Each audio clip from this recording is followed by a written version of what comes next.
cigars had burnt low, and we were beginning to sample the disillusionment that usually afflicts old school friends who meet again as men and find themselves with less in common than they used to think. Rutherford wrote novels. Wyland was one of the embassy secretaries. He'd just given us dinner at Templehof. Not very cheerfully, I fancied, but with the equanimity which a diplomat must always keep on tap for such occasions. That evening in Berlin in 1932, however, was far from dull. We had a good view of the big Lufthansa machines as they arrived at the aerodrome from all parts of Central Europe. And towards dusk, when arc flares were lighted, the scene took on a rich, theatrical brilliance. As I see it, the Weimar economic policy deliberately kept unemployment high and thereby encouraged the political extremists. I just look at the way the National Socialists rose to power. In 1928, they only had 12 deputies in the Reichstag. 3 years later, they had 107. Now they rule the roost. And you see that as a bad thing, do you, Rutherford? I ask yes, because I think... I do. I see Herr Hitler as a damn bad thing. Perhaps it would be as well if we changed the subject. I thought it was only we diplomats who always talk politics. Anyway, this is supposed to be a reunion, not a discussion group. The writers are as bad as diplomats, if not worse, Wyland. After all, they have the ability to criticize without accepting any of the responsibility. Oh, no. That's just not fair, Hilton. Why, if the politicians and diplomats would only listen to us... Why, little Wyland? You're doing yourself proud. I'm awfully sorry. Oh, good Lord. It's Nigel Sanders. I didn't recognize you in your flying gear. It's hard to tell one of you chaps from another when you're dressed like that. Oh, I know that well enough. Don't forget, I was at Bascule. Quite. Well, do sit down and join us in a drink. Hilton, Rutherford, Nigel Sanders, flying time. How do you do? How do you do? That's right. Pull up a chair, pull up a chair. Brandy suit you? Oh, rather. Thank you. I say, isn't that Teddy Jerningham? What? Over there? Oh, yes, would you excuse me for a moment? I must have a word. Yes, by all means. By the way, you mentioned Bascule just now. I know the place slightly. What exactly happened there? Oh, just a bit of excitement we once had when I was in the service. The fact is, an Afghan or an Afridi or somebody ran off with one of our planes.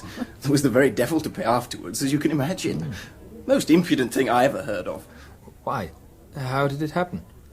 Well, the blighter waylaid the pilot, knocked him out, pinched his kit and climbed into the cockpit without even a soul spotting him. How did he manage to fly the thing? Very well, apparently. Gave the mechanics the proper signals and was up and away in fine style. Oh, when did this happen?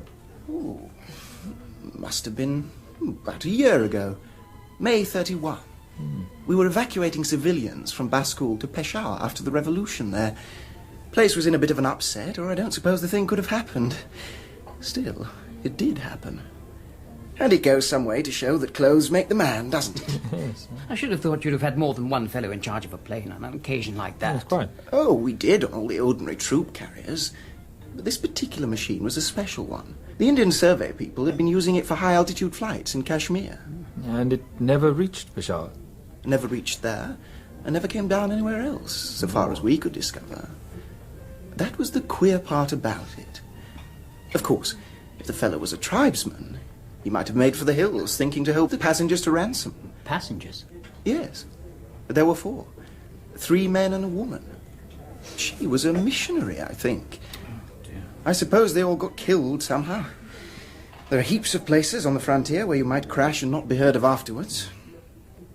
Tell me, was one of the men on that plane, by any chance, named Conway? Why, yes, as a matter of fact. Glory Conway. Did you know? Rather. Well, we were all at school together. Yes. He was a jolly fine chap by all accounts of what he did at Bascule. Oh, yes, undoubtedly. But how extraordinary. Extraordinary. Sorry? But I don't remember the affair being reported in the papers. How was that? Well, to tell the truth, I seem to have let out more than I should have. Or perhaps it doesn't matter now. Must be stale news in every mess, let alone in the bazaars. It was all hushed up, you see, about the way the thing happened. The government people merely gave out that one of their machines was missing and mentioned the names of the passengers. Sort of thing that didn't attract a lot of attention among outsiders. Sorry to be so long. Has Sanders been drawing the longbow? These flying types, you know. Actually, Wyland, these chaps have been talking about Glory Conway. I'm afraid I spilled the Baskerville yarn. Oh. I can't help feeling that it's a pity to make a mere anecdote of it. I always thought you air fellows were put on your honour not to tell tales out of school. Of course, it's all right where you chaps are concerned, but I'm sure you realise that it's sometimes necessary for events up on the frontier to be shrouded in a little mystery. Yes, but on the other hand, one has a curious itch to know the truth. It was never concealed from anyone who had any real reason for wanting to know it. Conway, eh? Have you seen much of him since school, Hilton? No, we've rather lost touch. What about you, Rutherford? Just a little. At Oxford. A few chance meetings since. Did you come across him much? Once or twice when I was stationed at Angora. Did you like him? Like? I thought he was clever, but rather slack. He's certainly clever. Had a most exciting university career, until the war broke out. Rowing blue, leading light at the Union, and so forth. Also, I reckon him the best amateur pianist I ever heard. Yet in point of fact, one never heard much about him after those Oxford days. Of course, the war cut into his career. No, I understand he was blown up or something of the sort. Nothing very serious. Didn't he get a DSO in France? Yes, I believe he did. Well. And then he went back to Oxford for a spell as a sort of don. I know he went east in 21. His Oriental languages got him the job without any of the usual preliminaries. He had several posts. Of course, that accounts for everything. History will never disclose the amount of sheer brilliance wasted in the routine of decoding Foreign Office chits and hanging around at legation bun fights. He was in the consular service, not the diplomatic. Well, I must be off. Nice talking to you, fellows. Oh, yes, a nice meeting. goodbye. Bye. Bye-bye. I must take my leave, too. I'm afraid I'm catching the Ostend Express at a very dismal hour in the morning. My hotel is just around the corner. Why not come back and have a quiet drink in my sitting room until it's time for you to catch your train? That's very decent of you. Thank you, I will. Well, good night, Wyland, old man. Yeah, good night. Great pleasure to see you. Thank you for a most excellent dinner. Indeed, most excellent. Not at all. But let me see you fellows to the door.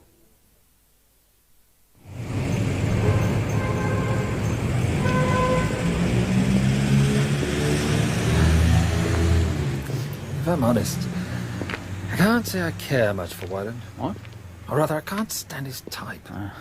All that primness and mountainous self-importance. He is somewhat pompous. Pompous. All that business of putting people on their honour and telling tales out of school. As if the Bally Empire was the fifth form at St. Dominic's. Yes. But then I always fall foul of these Saab diplomats.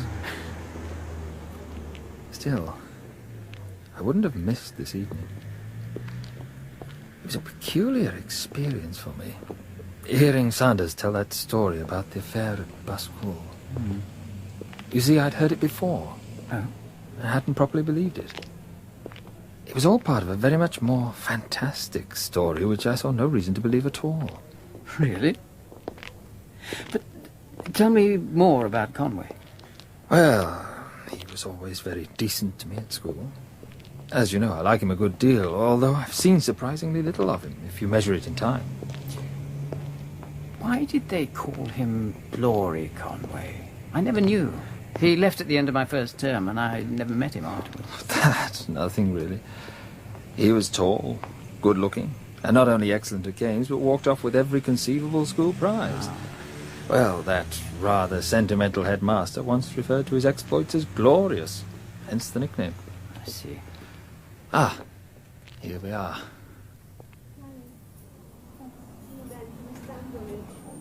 Excuse me, while I get my key. Of course. 24, bitte. 24. Gute Nacht, Minja. Gute Nacht. This way, Hilton. Help yourself to soda. Thank you.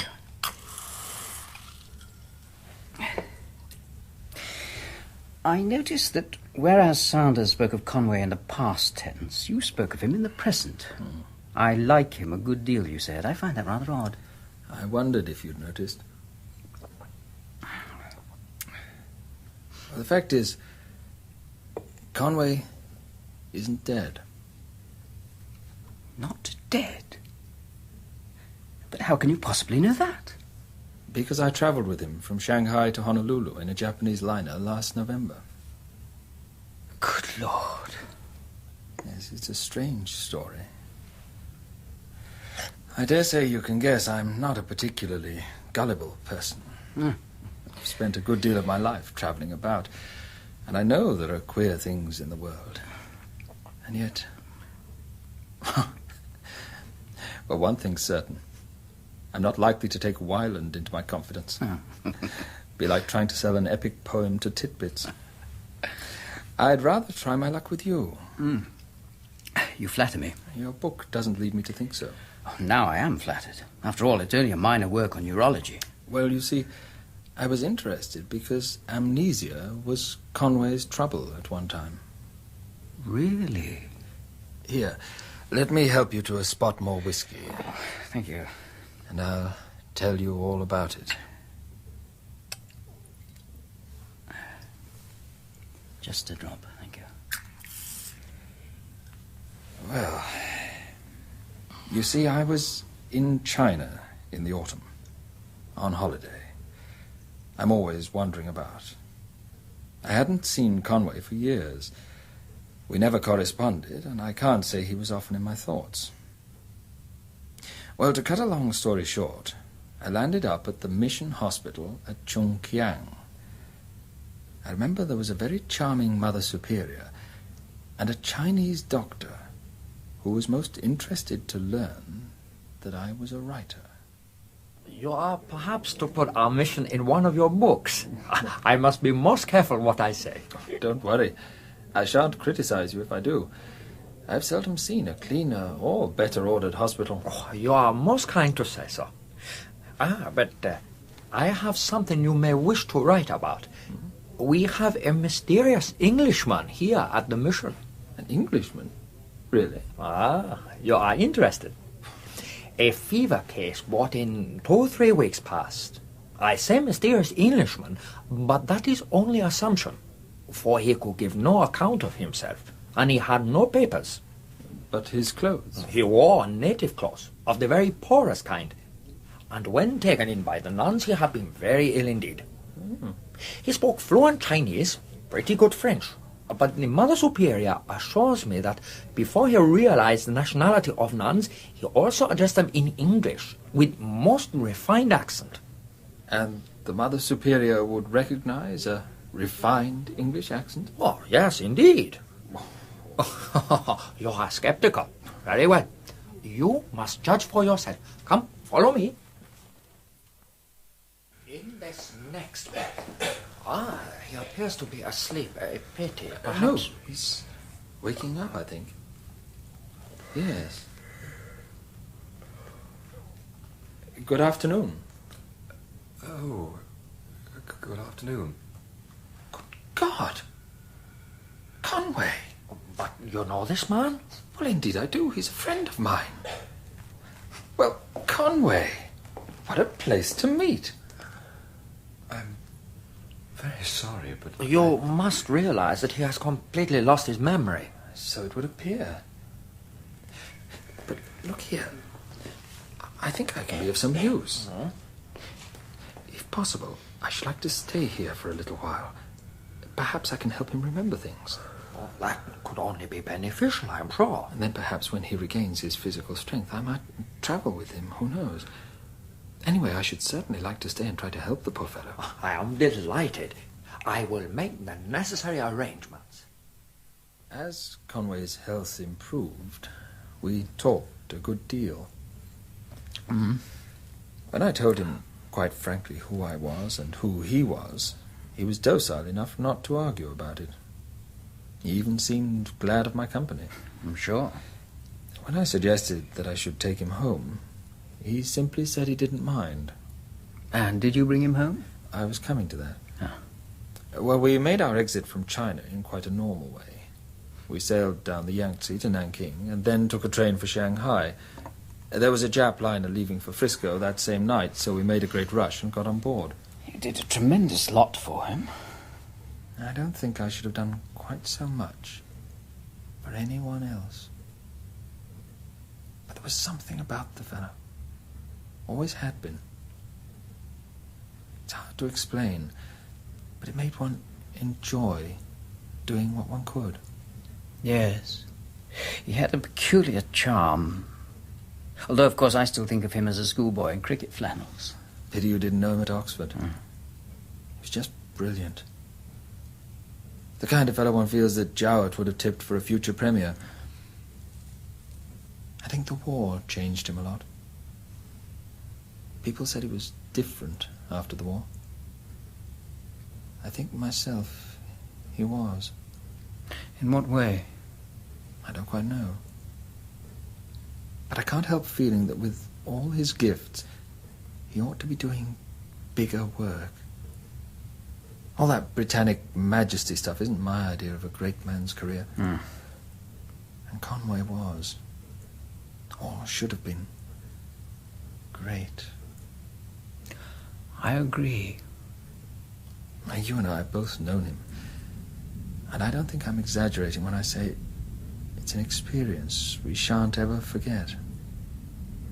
And even when he and I met in the middle of China, with his mind a blank and his past a mystery, there was still that strange core of attractiveness in him.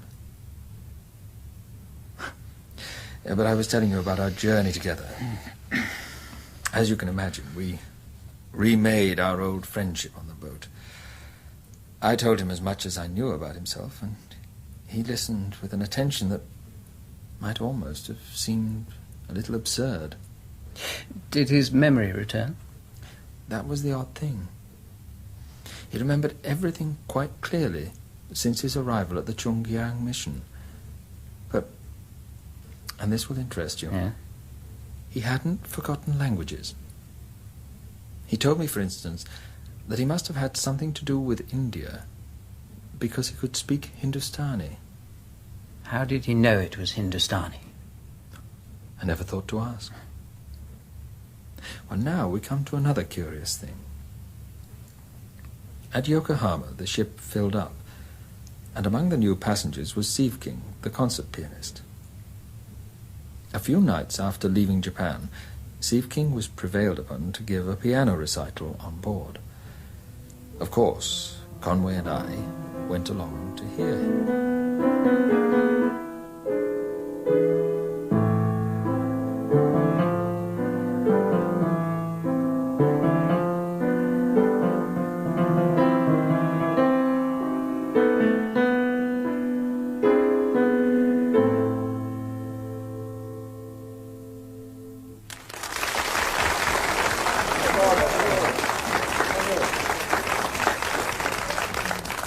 Ladies and gentlemen, I feel sure that you would all like me to thank Mr. Andre Siebeking on your behalf for the truly wonderful recital which he has so kindly given us tonight.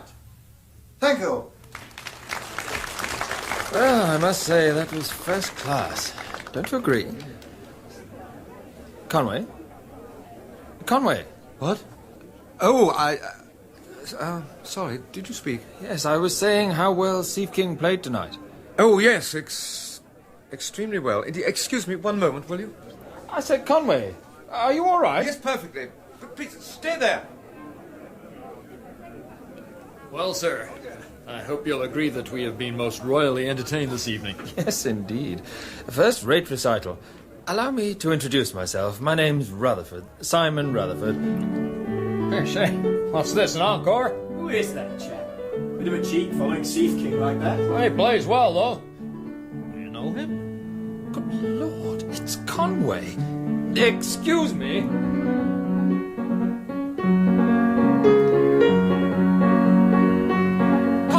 What the devil? Mr. Siefking, please accept my apologies. My friend is unwell. Please, don't apologize. This is excellent.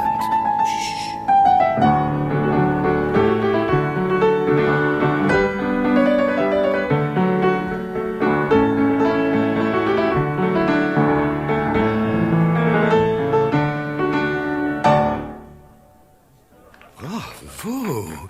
But I'm afraid I didn't recognize the work, although it does seem vaguely familiar. What is it called? I'm afraid I don't know.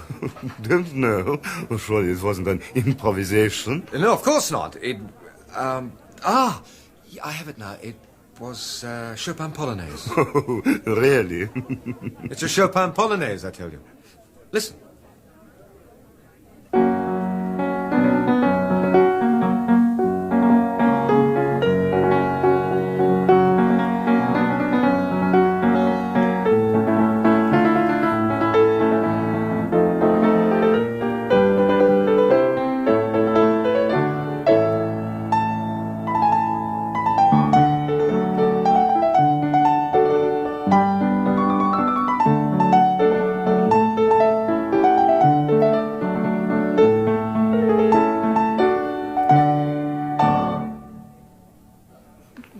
My dear fellow, I know everything of Chopin's that exists, and I can assure you he never wrote the work that you have just played. Damn it, I tell you, it's a Chopin Polonaise. Steady, I will Conway. agree that it is utterly in his style, but I challenge you to show me the score in any of the editions. Are you suggesting that I'm lying?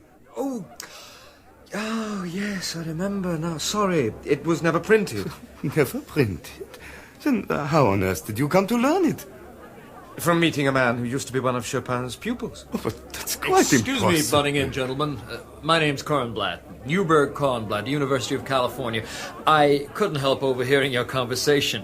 What you're saying, sir, is chronologically impossible, or almost. I so. assure you, sir, I'm telling the truth. Oh, I didn't mean to What say. I have just played is an unpublished Chopin Polonaise. This is all very puzzling. If that piece were to be published, it would be in every virtuoso's repertoire within 6 months. Listen to this. It's another unpublished piece I learned from the same chap.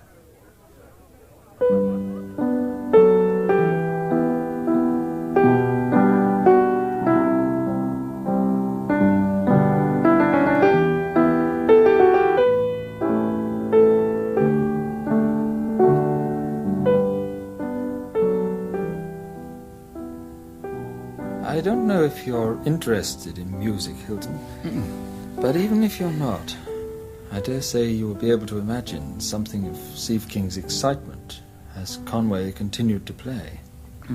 Yes, indeed. To me, of course, it was a sudden and quite mystifying glimpse into Conway's past, the first clue, as it were.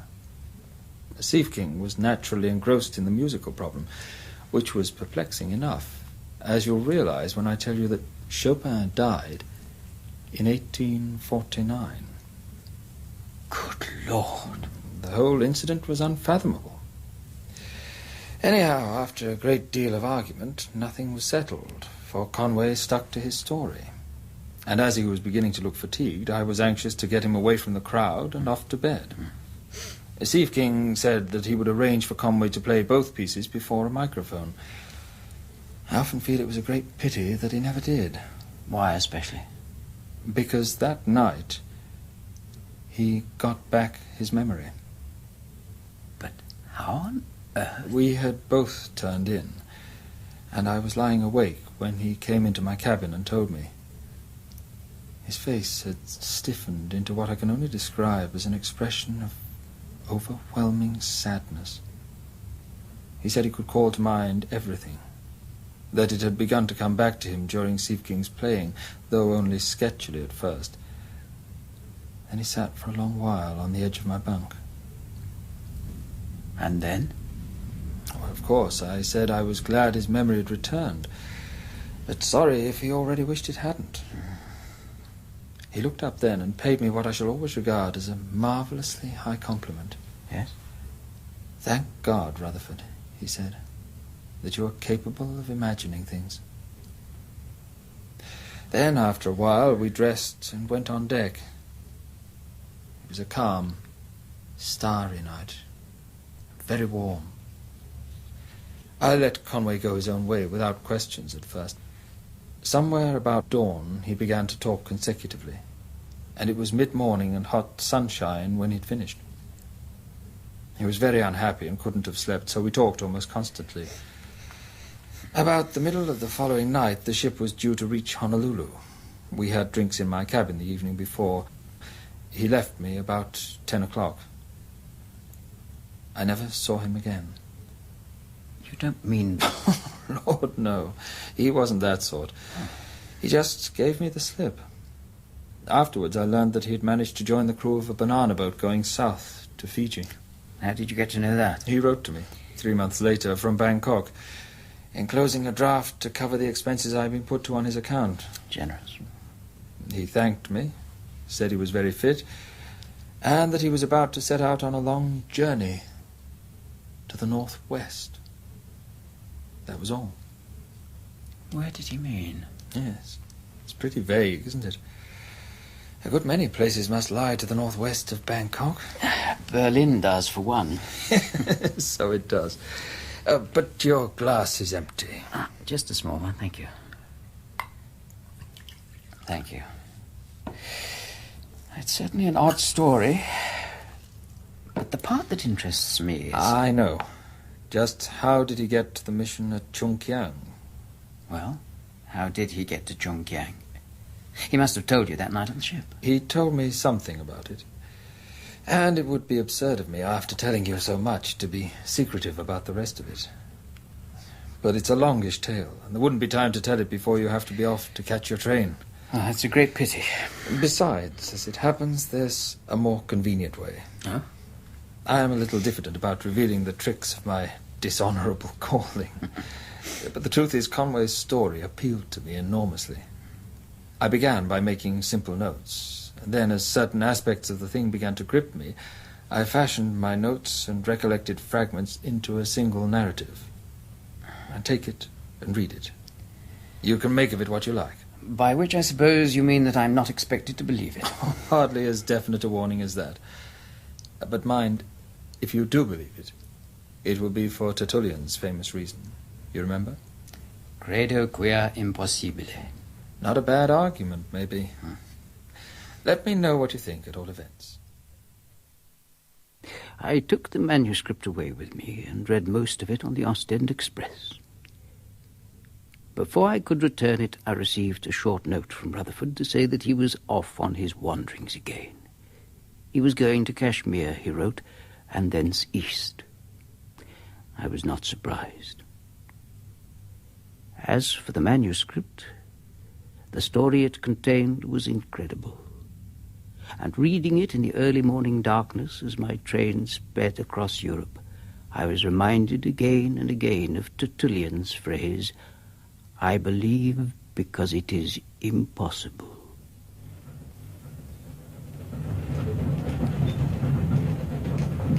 During the third week in May, the situation in Baskool had become much worse. And on the 20th, the Air Force machines arrived by arrangement from Peshawar to evacuate the white residents across the mountains in troop carriers. Miscellaneous aircraft were also employed, among them a cabin machine lent by the Maharaja of Chandrapur. Well, it appears that you four are in luck. First-class luxury travel. You've drawn the Maharaja's liner, no less. Jolly good. Now, if I can just have a note of your names for the records, have to make sure no one gets left behind and so forth. Let's start with the lady, shall we? Roberta Brinklow of the Eastern Mission. Brinklow? Henry D. Barnard, of the United States of America. Was that D or E? D. Oh, thank you. Captain Charles Mallinson, HM Vice Consul. And Hugh Conway, HM Consul. I'm very proud to meet you, sir. Very proud. Thank you for getting us all away in such good order. All in a day's work, sir. Now, if you'll follow me, I'll get you safely stowed aboard. Will you be flying us out yourself? No worse luck. Chap from the field called Fenner will take you out in about 10 minutes' time. Charlie Fenner? I know him. Yes, that's a chap. All be pals together. Have you got your gear? Yes. Right, now, if you'll just follow me, please.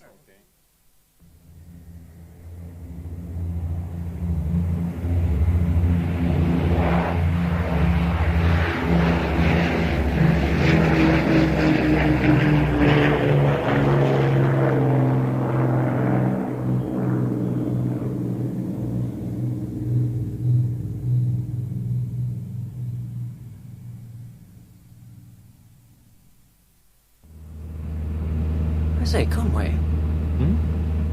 I thought Fenner was piloting us. Well, isn't he? Well, the pilot chap turned his head just now, and I'll swear it wasn't Fenner. Well, it's hard to tell through the glass panel. I know Fenner's face anywhere. Well, then it must be somebody else. I don't see that it matters. But that Air Force fellow said Fenner was to be our pilot. Well, they must have changed their minds. Well, who is this man, then? My dear boy, how should I know? Now, when we arrive at Peshawar, you can make his acquaintance and you can ask him all about himself. At this rate, we shan't get to Peshawar at all.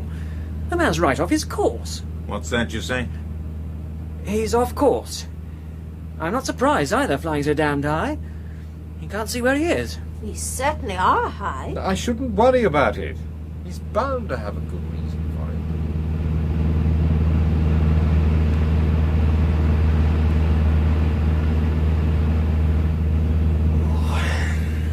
What time is it? At this rate, there'll hardly be time for a drink at the club when we land. Don't be too sure. We're going down now. My God, look down there. This isn't Peshawar. No, I didn't recognize this part of the world. It looks as if you're right. This man's lost his way. It's getting rough. You all right, Miss Brinkler? Thank you, I'm quite all right. Looks like he wants to land. He can't. He'd be simply mad if he tried to. He'll crash. Hold tight, all of you.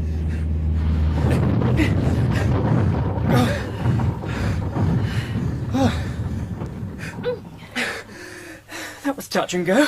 Is everyone all right? Yes, thank you. Where do you suppose we are? It's typical frontier country by the look of it. Well, what the devil? Look out there.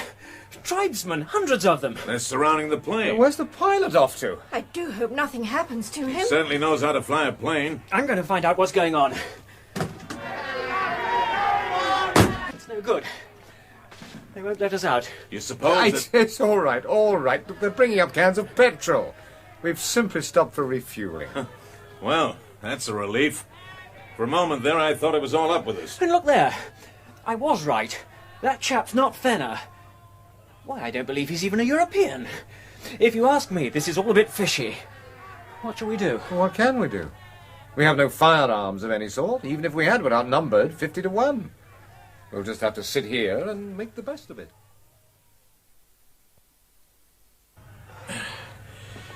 It's getting mighty hot in here. Isn't it? What I wouldn't give for a nice long drink. Can't we open the door? Just a bit. No good, they won't let us. Well, the pilot's climbing back into the cockpit. Hi, look out. What? That fell at the window. Oh, no, it's all right. They're only handing something in. Careful. What is it? It's a can of water. It's tepid, but drinkable. Oh, well, that's something.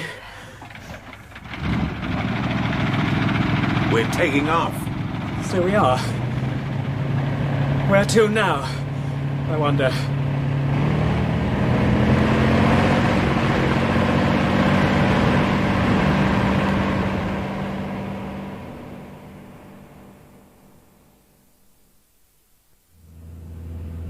Well, at least it's cooler now. You know, I've been giving the matter some thought, and I think I've got the answer. Which is?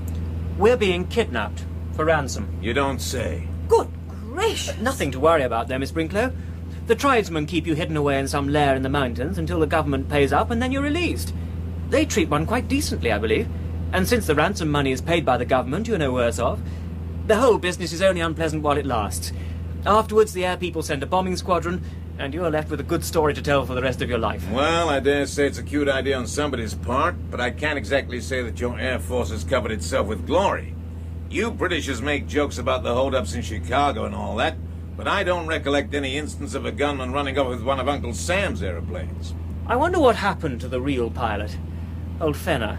They sandbagged him, I should reckon. Look here, I want all of you to go through your pockets and bags and let me have any blank scraps of paper you can find. What for, Mr. Conway? Well, if we have been kidnapped, and it seems very likely that we have, I intend to write SOS messages in several languages and then drop them out of the plane at intervals. Oh. First-class idea.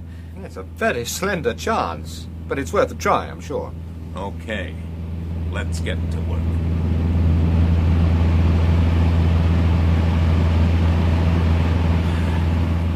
Gosh, I'm tired. Conway's fallen asleep already. I don't wonder at it after these last few weeks. You his friend? I worked with him at the consulate. I happen to know that he hasn't been to bed for the last 4 nights. As a matter of fact, we're very lucky having him with us in a tight corner like this. Apart from knowing the languages, he's got a sort of way with him in dealing with people. If anyone can get us out of this mess, he can.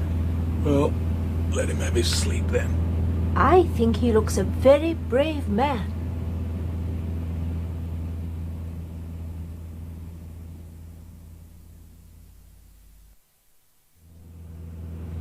Say, you've been glued to that window all afternoon, young fella. What can you see down there that's so darn interesting? Nothing.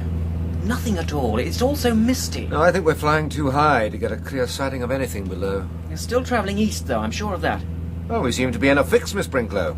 But I'm glad you're taking it so calmly. I don't really think anything dreadful is going to happen to us. I'm certain it won't if you can prevent it. Yeah, quite. But you must let me know if there's anything we can do to make you more comfortable. Comfortable? Why, of course we're comfortable. We're just enjoying the trip. Pity we haven't got a pack of cards. We could make up a bridge for. But I don't suppose Miss Brinklow plays. Indeed I do. I see no harm whatever in playing cards. There's nothing against them in the Bible, you know. This is all very well, but are we going to sit here twiddling our thumbs while this maniac flying us does everything he damn well wants?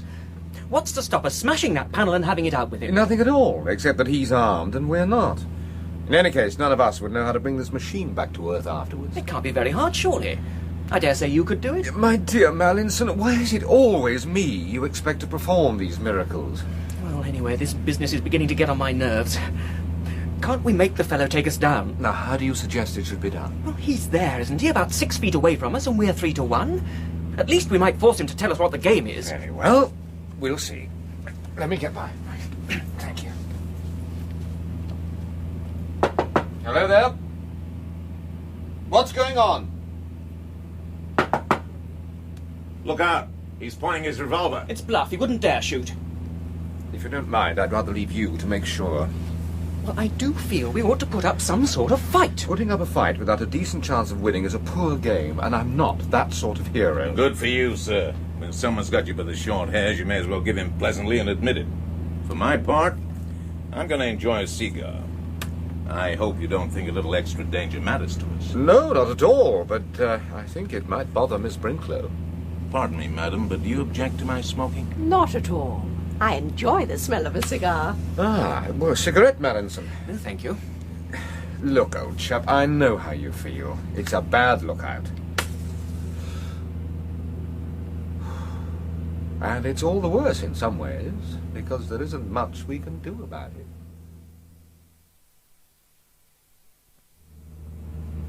I wonder where we are. I should imagine we're still in India. You recognize where we are then? Well, no, I've never been anywhere near here before, but I wouldn't be surprised if that mountain there isn't Nanga Parbat, the one Mummery lost his life on in '65. The structure and general layout seems in accord with all I've heard about it. You a mountaineer yourself? In my younger days, I was keen. Only the usual Swiss clubs, of course. There'd be more point in discussing where we're going to. I wish to God somebody could tell us. Looks to me as if we're heading for that range yonder. Don't you agree? Certainly. And I think that range must be the Karakorums. There are several passes if our man intends to cross them. Our man? You mean our maniac? I reckon it's time we dropped the kidnapping theory. We're far past the frontier now, and there aren't any tribes living round here. The only explanation I can think of is that this fellow's a raving lunatic. Would anybody but a lunatic fly into this sort of country? I know that nobody but a damn fine Airman would. I agree. I never was any good at geography, but I understand that these are reputed to be the highest mountains in the world, and if that's so, it's a pretty first-class performance to cross them. And also the will of God. You're quite right, Barnard. This affair grows more and more remarkable. Remarkable or not, I don't feel inclined to propose a vote of thanks because the fellow happens to be a stunt flyer. Even if he is, he can be just as much a lunatic. Very well organized lunacy, though, wouldn't you say? Don't forget that landing for petrol. Also that this machine was the only one at the airfield that could climb to this sort of height. That doesn't prove he isn't mad. He may have been mad enough to arrange the whole thing. Of course, that is possible. Well then, what we've got to do is to decide on a plan of action. What are we going to do when he lands? If he doesn't crash and kill us all, that is. What are we going to do? Rush forward and congratulate him on his marvellous flight, I suppose? Not on your life. I'll leave you to do all the rushing forward.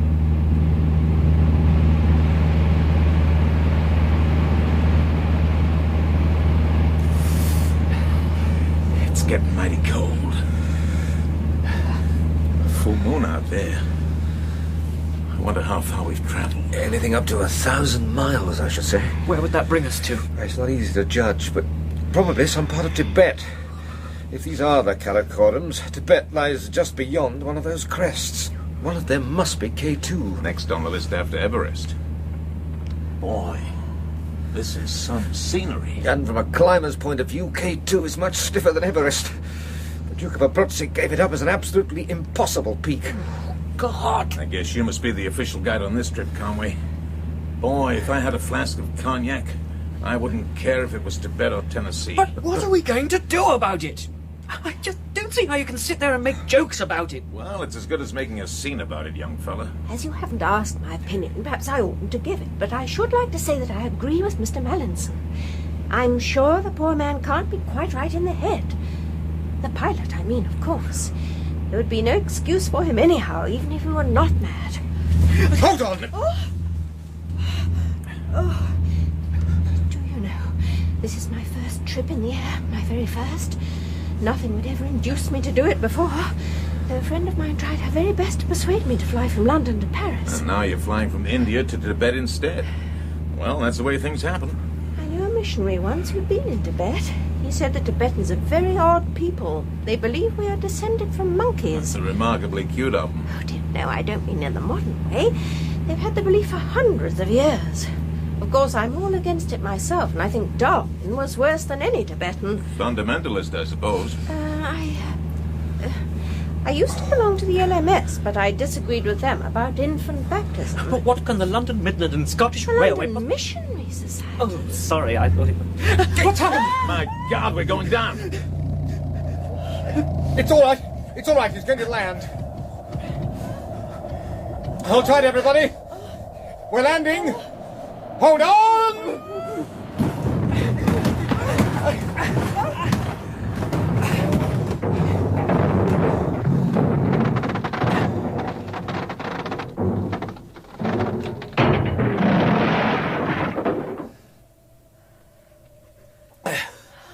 Is everyone all right?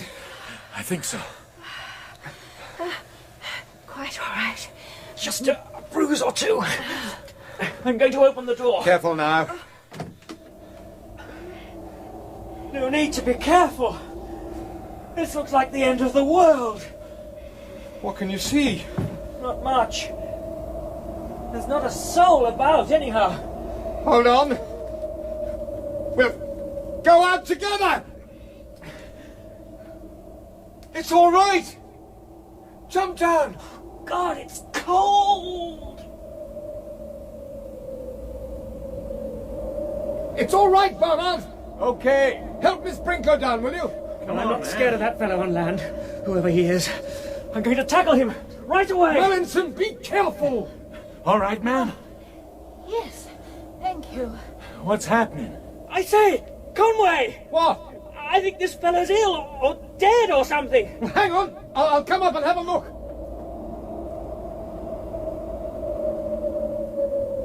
I can't get a word out of him. Here, let me see. Yes, he doesn't look too good, does he? I've got his revolver at any rate. Better give that to me. It's difficult to see exactly what's happened to I've got him. some matches, but in his No, window... for God's sake, don't strike a match. Can't you smell the petrol? Here, give me a hand to get him out of the cockpit.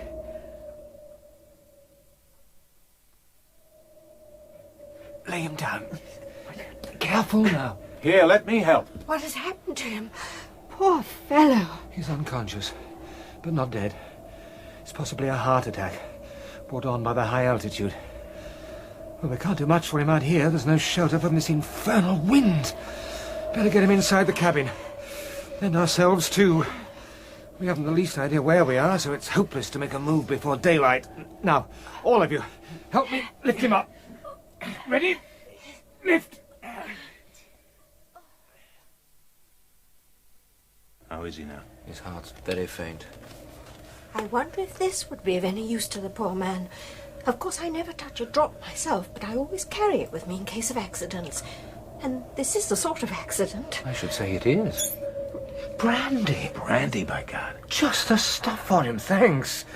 Mallinson, I should think it's safe to light that match now. Let's have a look at him. Righto.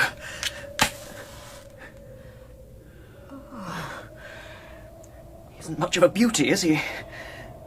Chinese, I should say, if he's anything at all. I say, what a lot of damn fools we look, striking matches over a corpse. He's not a corpse yet. Now, with a bit of luck, we may bring him round. Luck? It'll be his luck, not ours. Don't be too sure, and shut up for the time being, anyhow. Now, listen. I'll sit up with this fellow, and I suggest that the rest of you try to get some sleep.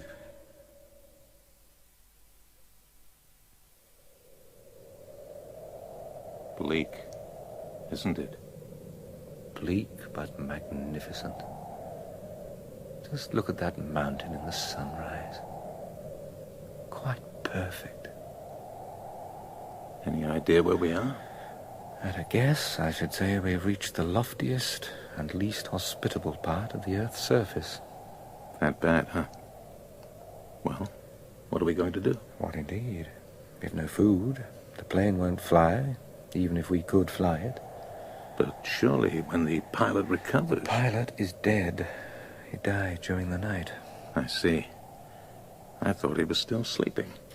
I hope you're not feeling too bad this morning, Miss Brinklow. No, no. The soldiers in the war had to suffer worse things than this. I've just been saying a prayer for the poor pilot.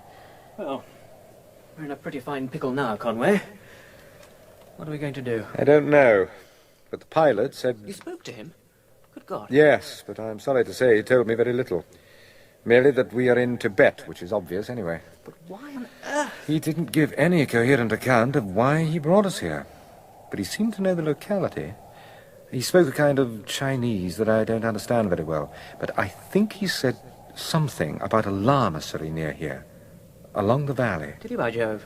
A lamasery? What's that? It's a Buddhist monastery. He said we could get food and shelter there. Well, that's something. Yes. He was most emphatic that we should go there. Which doesn't seem to me any reason at all why we should. After all, he was probably off his head, wasn't he? You know as much about that as I do. But if we don't go to this lamasery, where else are we to go? Anywhere you like, I don't care. All I'm certain of is that this, lamasery, if it's in that direction, must be a few extra miles from civilization. I should feel happier if we were lessening the distance, not increasing it. Damnation, man, aren't you going to get us back? I don't think you probably understand the position, Mallinson. We're in a part of the world that no one knows very much about, except that it's difficult and dangerous, even for a fully equipped expedition. Yeah, that's right. Considering that hundreds of miles of this sort of country probably surround us on all sides, the notion of walking back to Peshawar doesn't strike me as very hopeful. I don't think I could possibly manage it. Then it looks as if we're damn lucky that this lamasery is around the corner. If it is. Comparatively lucky, maybe. After all, we've no food. In a few hours we shall all be famished, and then tonight, when it gets colder again...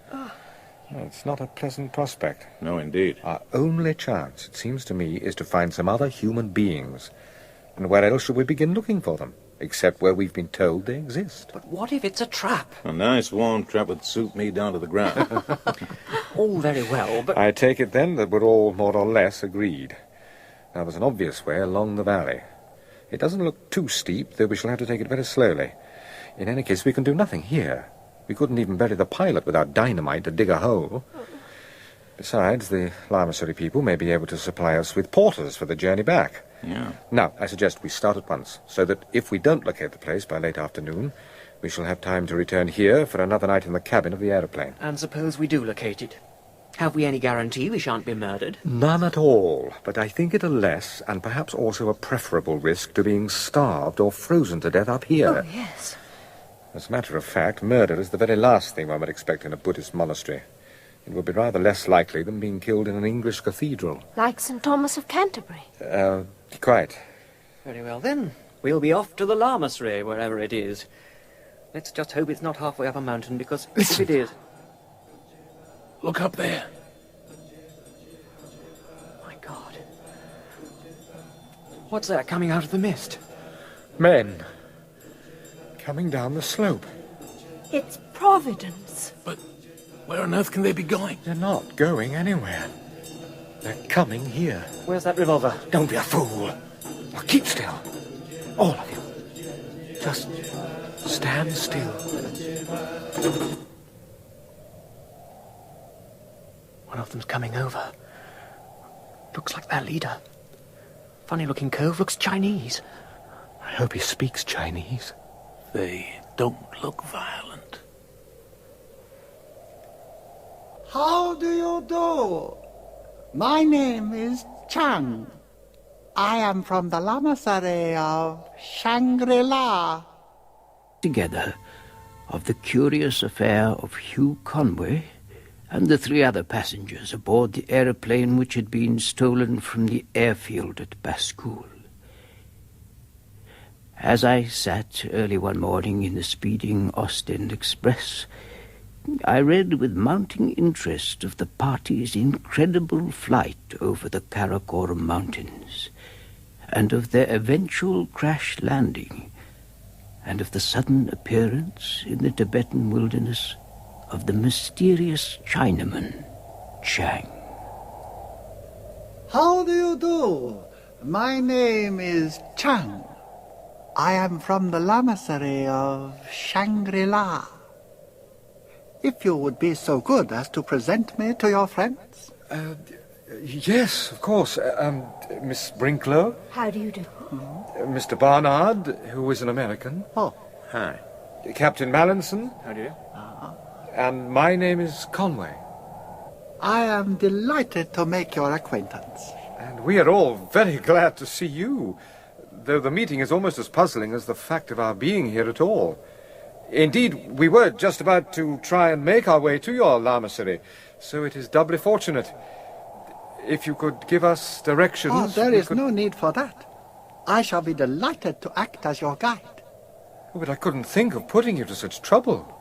It is exceedingly kind of you, but if the distance is not too far... It is not far, but it is not easy either. I shall esteem it an honor to accompany you and your friend. But really... I must insist. Our stay won't be long, and we shall pay for anything we have. We should also like to hire some of your men to help us on our journey back. We want to return to civilization as soon as possible. And are you so very certain that you are away from it, Captain Mallinson? Huh? I'm quite sure I'm far away from where I want to be, and so are we all. We shall be grateful for temporary shelter, but we shall be more grateful still if you'll provide means for us to return. How long do you suppose the journey to India will take? I really could not say. Well, I hope we're not going to have any trouble about it. I've had some experience of hiring native porters, and we shall expect you to use your influence to get us a fair deal. I can only assure you, Captain Mallinson, that you will be honorably treated, and that, ultimately, you will have no regrets. Ultimately? But come, you must all be hungry and thirsty after your ordeal. If you will come this way, there is wine and fruit available for you. Thank you. It will give you strength for the journey. Oh, thanks, that's great. Ah, Mr. Conway, you are contemplating the mountain. Yes, it's a fine sight. It has a name, I suppose? It is called Karakal. I don't think I've ever heard of it. Is it very high? Over 28,000 feet. Indeed. I didn't realize there would be anything on that scale outside the Himalaya. Has it been properly surveyed? Whose are the measurements? Whose would you expect, my dear sir? Is there anything incompatible between monasticism and trigonometry? Not at all. Not at all. But come, we must begin our journey. Are you all right, Miss Brinklow? Yes. Yes, thank you. Yes, it's a curious sensation. It must be the rarefied air. One has to breathe consciously and deliberately. It's not altogether unpleasant, though. I ran for a train once and felt just like this. You're lucky, Conway. It doesn't seem to affect you. God, I wish I could be carried in a chair like that Chinese fellow.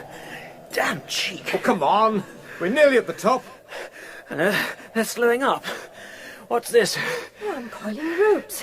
Do they mean to hang us already? The next stage must be a bit tricky. I expect we're all going to be roped together. Oh, dear. Yeah, it'll be all right. I'll do my best, but you know I've never been roped before.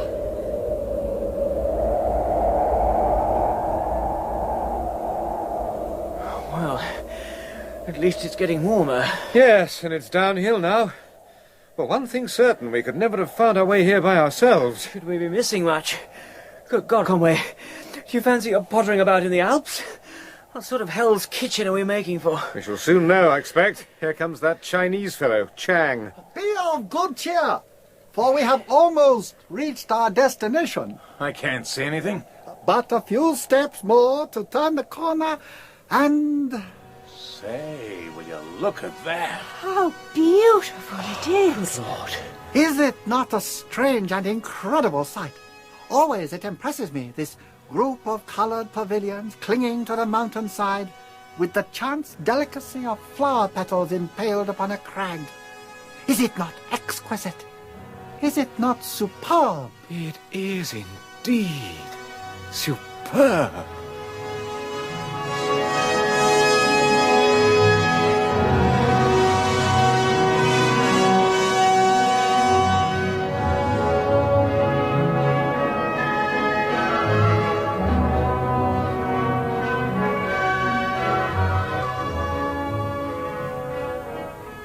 Welcome to Shangri-La.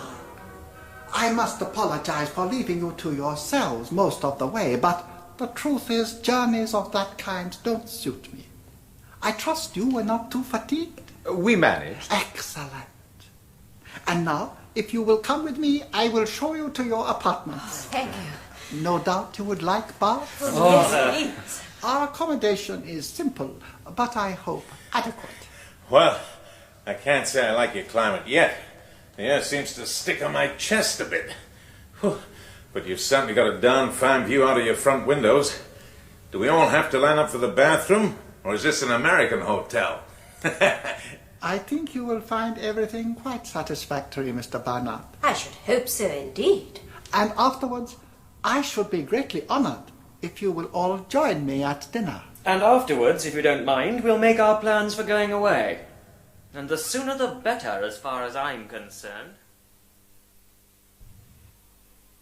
You are fond of Chinese cooking, Mr. Conway? Yes, very much so, and this is delicious. Oh, please, help yourselves to more food and wine, lady and gentlemen. You will excuse me if I do not join you, but my diet is very restricted. I am obliged to take care of myself. More wine, Mr. Barnard. Thank you. It's delicious. I feel quite refreshed. I trust that we are less barbarian than you expected. Yes, indeed. Although I must confess I never expected to find central heating in a Tibetan monastery. Did I tell you about my bath? Green porcelain, and what's more, made in Akron, Ohio. Can you beat that? You seem such a very fortunate community, and most hospitable to strangers. I don't imagine, though, that you receive them often. Oh, seldom indeed. It is not a travelled part of the world. Please will you tell us about the monastery? Oh, it will give me the greatest of pleasure, madam, so far as I am able. What exactly do you want to know? Well, first of all, how many of you are there here, and what nationality do you belong to? Those of us in full lamahood number about 50, and there are a few others like myself who have not yet attained to complete initiation. We shall do so in due course, it is to be hoped. Till then, we are half-lamas, postulants, you might say. Ah. As for our racial origins, there are representatives of a great many nations among us, although it is perhaps natural that Tibetans and Chinese make up the majority.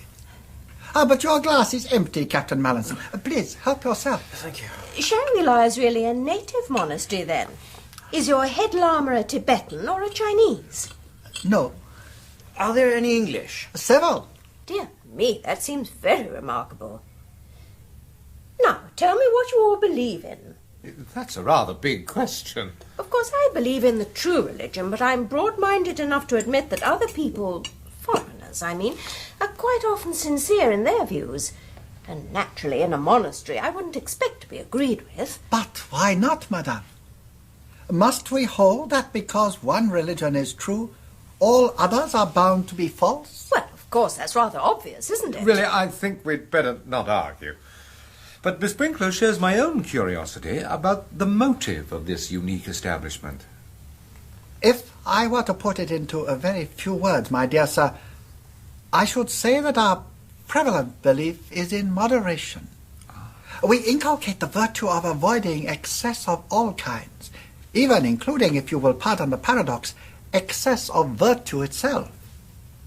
In the valley which you have seen, and in which there are several thousand inhabitants living under the control of our order, we have found that this principle makes for a considerable degree of happiness. We rule with moderate strictness, and in return we are satisfied with moderate obedience. And I think I can claim that our people are moderately sober, moderately chaste, and moderately honest. Yes, I think I understand. I suppose the fellows who met us this morning belong to your valley people. Yes. I hope you had no fault to find with them during the journey. Oh, no, none at all.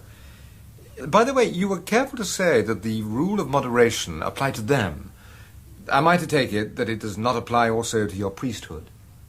I regret, sir, that you have touched upon a matter which I may not discuss. I can only add that our community has various faiths and usages, but we are, most of us, moderately heretical about them. I am deeply grieved that at the moment I cannot say more. Oh, please, don't apologize. I'm left with the pleasantest of speculation. All this has been very interesting, but I really think it's time we began to discuss our plans for getting away. We want to return to India as soon as possible. How many porters can we be supplied with? Unfortunately, Captain Mallinson, I am not the proper person to approach. But in any case, I hardly think the matter could be arranged immediately. But something has got to be arranged. We've all got our work to return to, and our friends and relatives will be worrying about us. We simply must return. We're obliged to you for receiving us like this, but we really can't slack about here doing nothing. If possible, we should like to set out tomorrow. I am sorry, but as I have already said, this is scarcely in my province. Isn't it? Well, perhaps you can do something at any rate. If you could get us a large-scale map of the country, it would help. And it would be a good idea to send messages ahead also to reassure our relatives. How far away is the nearest telegraph line? Well, where do you send? Send when you want anything civilized, I mean. You won't tell me then. I see. It's all part of the mystery. Conway, I must say I think you're damned slack. Sit down and be quiet. You're overwrought. Why don't you get at the truth? I'm all in for the time being, but tomorrow we must get away. Tomorrow. Essential. We must get... Captain Mallinson! Tomorrow he will be much better. The air here is difficult for a stranger at first, but one soon becomes acclimatized.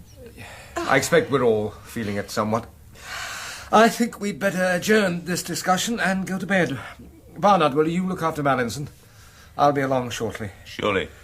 And I'm sure you're in need of sleep too, Miss Sprinkler. Yes, I am, rather. I will summon the servants to take you to your room. Now that the others have gone, I don't want to delay you long, so I'd better come to the point. Please do. Our return journey has to be arranged, and we can't do it without help. Now, of course, I realize that leaving tomorrow is impossible. And for my own part, I hope to find a minimum stay here quite interesting.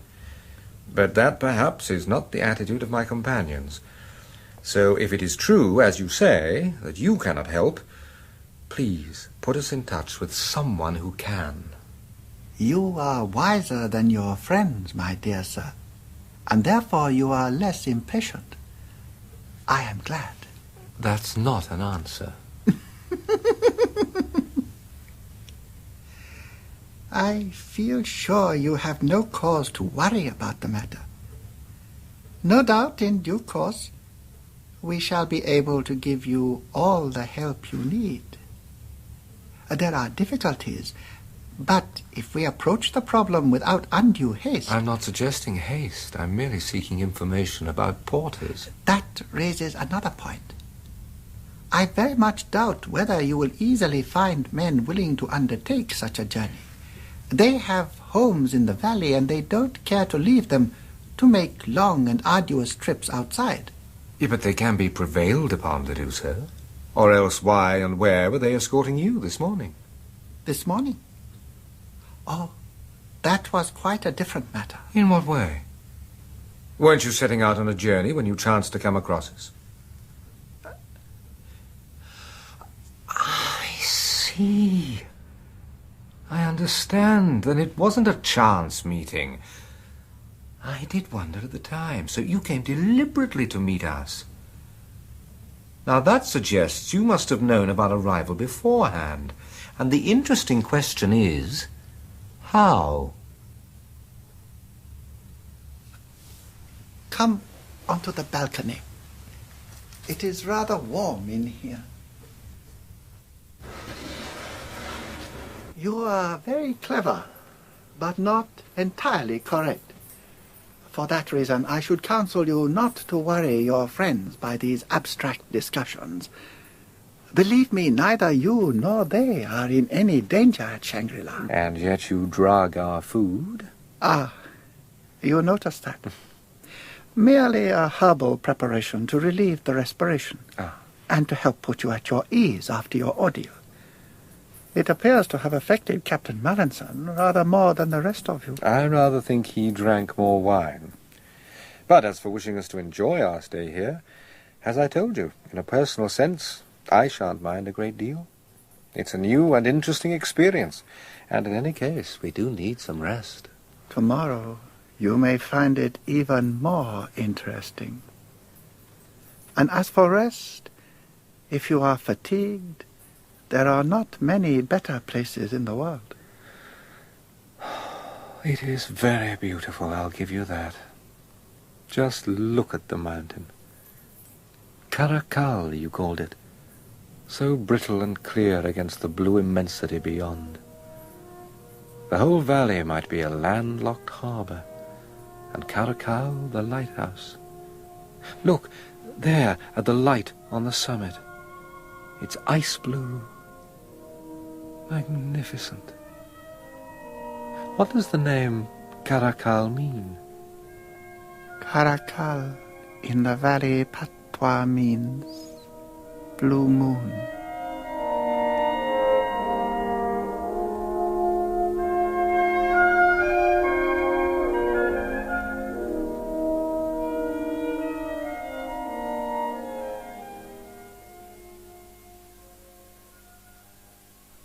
Well, I must say I feel full of beans this morning. Morning. Hot bath, comfortable bed, and now a fine breakfast. What more could a man want? It's not at all what I expected. It's so comfortable. Good morning. Morning. Truly, as your national poet says, sleep knits up the ravelled sleeve of care. I suppose you mean Shakespeare, though I don't recognize the quotation. But I know another one that says, stand not upon the order of your going, but go at once. Without being impolite, that's rather what we should all like to do. And I want to hunt around for those porters this morning, if you've no objection. I am sorry to have to tell you it would be of little use. I fear we have no men available. But good God, man, you don't suppose we're going to take that for an answer, do you? I am sincerely regretful, but I can suggest no other. You seem to have figured it all out since last night. You weren't nearly so dead sure of things then. I did not wish to disappoint you when you were so tired from your journey. You may recollect it was remarked yesterday by Captain Mallinson that we are bound to have occasional communication with the outside world. That is quite true. There, you see, I was right. From time to time we require certain things from distant entrepôts, and it is our habit to obtain them in due course. The point of importance is that such a consignment is expected to arrive shortly, and as the men who made the delivery will afterwards return, it seems to me that you might manage to come to some arrangement with them. Indeed, I cannot think of a better plan, and I hope when they arrive... When do they arrive? The exact date, of course, is impossible to forecast. The hazards of weather and so on. Oh, it will probably not be longer than 2 months. 2 months? Or 3, or 4, or 5? And you think we're going to wait here for this convoy or caravan or whatever it is to take us God knows where at some completely vague time in the distant future? I think, sir, the phrase distant future is hardly appropriate. Unless something unforeseen occurs, the period of waiting should not be longer than I have said. But 2 months? 2 months in this place? It's preposterous. I'm sorry. I did not wish to offend. If you will excuse me. Sorry I lost my temper. But you know how I feel. There's something odd about this business. It's crooked. I'd like to be out of it this minute. I don't blame you for that. Unfortunately, it's not a question of what any of us would like, but of what we've all got to put up with. That seems to be the way of it. I'm sorry to admit that we're so helpless in the matter, but I'm afraid it's the truth. You mean we've got to stay here for 2 months? Well, I don't see what else we can do. All right, then. 2 months it is. And now let's all shout hooray about it.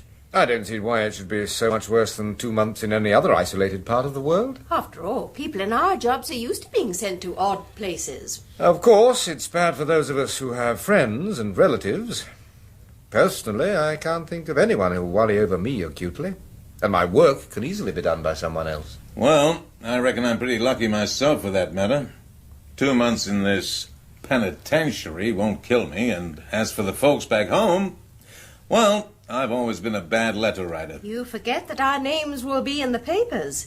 We shall all be posted as missing, and people will naturally assume the worst. Oh, yes, that's true. But it won't affect me, I assure you. I must say, you don't appear too distressed about it, Miss Brinklow. As Mr. Barnard says, 2 months here is nothing to make a fuss about. It's all the same wherever one is when one's in the Lord's service. Providence has sent me here. I regard it as a call. And I'm sure you'll find your mission society pleased with you when you do return. Yes. I'm sure I shall be able to give them much information. Well, all of us have had a very interesting experience, for that matter. That should be a small consolation. Heaven knows what we shall find to do with ourselves. The first rule must be to avoid getting on each other's nerves. Happily, the place seems big enough and by no means overpopulated. Except for the servants, we've only seen one of its inhabitants so far. Lady and gentlemen, this afternoon, if you are agreeable, I shall be delighted to show you a little more of the lamasery. Why not? We may as well give the place the once over while we're here. When we left Baskool in that aeroplane, I'm sure I never dreamed we should ever get to a place like this. And we don't know why we have yet. And the exquisite Pablo Song ceramics which you saw in the higher chamber. Yes. Now, if you will just turn this way, it is conceivable that you may find these humble paintings of interest. This, as you see, is the library of Shangri-La. Oh, I say. There must be millions of books here. Sure is. I think I may say without boastfulness that you will find all the world's very best literature represented here. English, French, Eastern scripts, Chinese, Russian. Why, it's a veritable treasure house for scholars. And you are a scholar, perhaps? I enjoy reading, of course, but my work during recent years hasn't supplied many opportunities for the studious life. Yet you would wish for it? Oh, I wouldn't say that, but I am certainly aware of its attractions. Well, here's something for your studious life, Conway. It's a map of the country. We have a collection of several hundreds. They are all open to your inspection. But you will not find Shangri-La on any of them. I wonder why. There is a very good reason. That is all I can say. Still piling up the mystery, eh? Aren't you going to show us the llamas at work? I am sorry to say that is impossible. The llamas are never, or perhaps I should say only rarely, seen by those outside the llamahood. What do the llamas do? They devote themselves, madame, to contemplation and to the pursuit of wisdom. That isn't doing anything. Then, madame, they do nothing. I thought as much. Well, Mr. Chang, it's a pleasure being shown all these things, I'm sure. But you won't convince me that a place like this does any real good. I prefer something more practical. Perhaps you would like to take tea now. Tea? Yes, that would be very welcome, thank you. Visiting museums and art galleries always gives me a slight headache. Then by all means, let's have tea. Then I shall take you to the Lotus Pool Pavilion. Pretty little place. Please be seated, Miss Brinklow. Thank you. Good Lord. What is it, Conway? Well, I suppose after all the wonders we've seen this afternoon, it's rather naive of me, but I can't help being surprised when I see a modern grand piano and a harpsichord in a lamasery pavilion. Oh, is that all?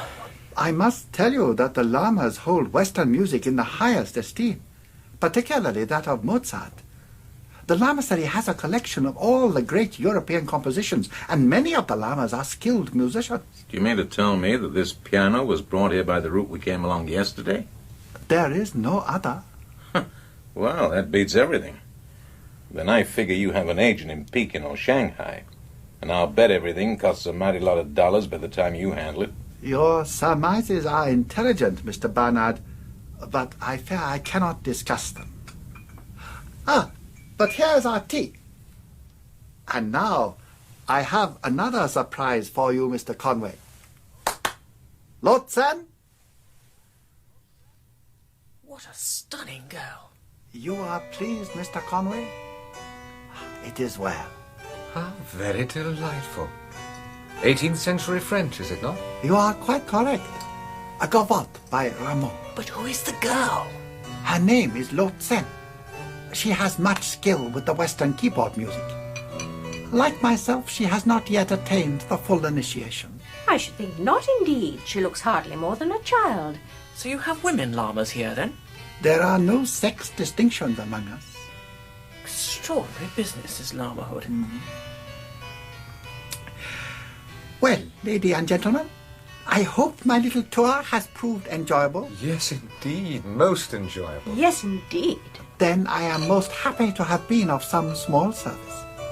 Meanwhile, please consider the resources of this music pavilion and the library wholly at your disposal. That is most generous. But what about the lamas? Don't they ever want to use them?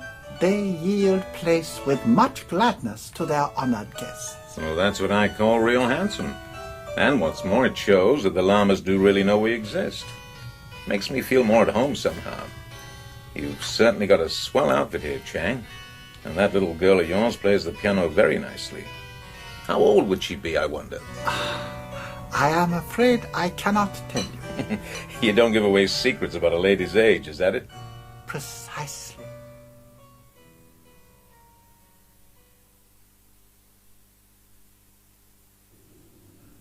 Mr. Conway. What? It is most calm and beautiful in the courtyards, is it not? Indeed it is, Chang. And the moon makes it even more so. Yes. Shangri-La is most beautiful in the moonlight, touched with the mystery that lies at the core of all loveliness. But where are your companions? I left them after dinner. I wanted to be alone, to think things out. And I have interrupted your thoughts. I am sorry. No, not at all. Someone comes. Let us draw aside until they pass. We obeyed the high ones of Shangri-La. He came through the air over the great mountains with a bird to hold him. And he brought the strangers with him. Talo was not afraid of the outside wind, nor of the outside cold. For we went outside long ago. The Valley of the Blue Moon still remembers him. Over the great mountains with a bird to hold him? Talu must have been our pilot. Then he wasn't just mad. The whole thing was planned, carried out at the instigation of the High Ones of Shangri-La. But why, Chang? Have no fear, Mr. Conway. You are quite safe at Shangri-La. And soon, I assure you, all these mysteries will be revealed to you. But in the meantime, if I were you, I would not share your discovery with your friends. It might only serve to distress them unnecessarily. Well, I reckon some folks have to get used to far worse places. But you know, Chang, in some ways, this is a damn bad hotel. You are displeased? Yeah. Don't you ever have any newspapers sent in? I'd give all the books in your library for this morning's Herald Tribune. We have the files of the Times up to a few years ago, but only, I regret, Mr. Barnard, the London Times. Yeah, I've noticed, Chang, that there's a temple in the valley. Is that a part of Shangri-La? The temple has its own lamas who are under, shall we say, loose control from Shangri-La. When I get back, I shall ask my society to send a missionary here. They ought to send you.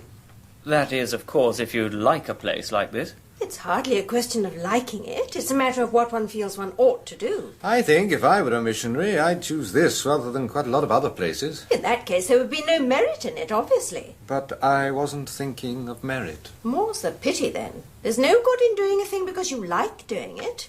Look at the people here and in the valley. They all seem very happy. Exactly. Anyhow, I don't see why I shouldn't make a beginning by studying the language. Can you lend me a book about it, Mr. Chang? Most certainly, madam. With the greatest pleasure. And if I may say so, I think the idea an excellent one.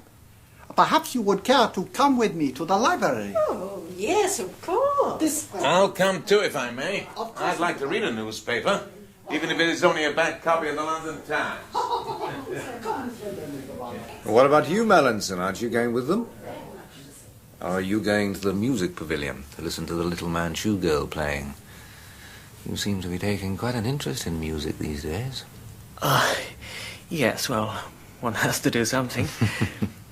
Besides, she plays very well. She does indeed. Bach, Scarlatti, Mozart. Although I can't make up my mind whether she plays for pleasure or if she's in some way a student. Why don't you ask her? She doesn't speak English.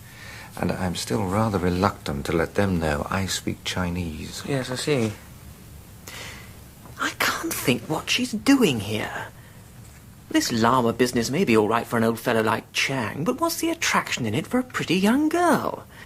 Do you suppose she likes being here? Well, she doesn't appear to dislike it. She doesn't appear to have any feelings at all, for that matter. She's more like a little ivory doll than a human being. A charming thing to be like. As far as it goes. And it goes pretty far when you come to think about it.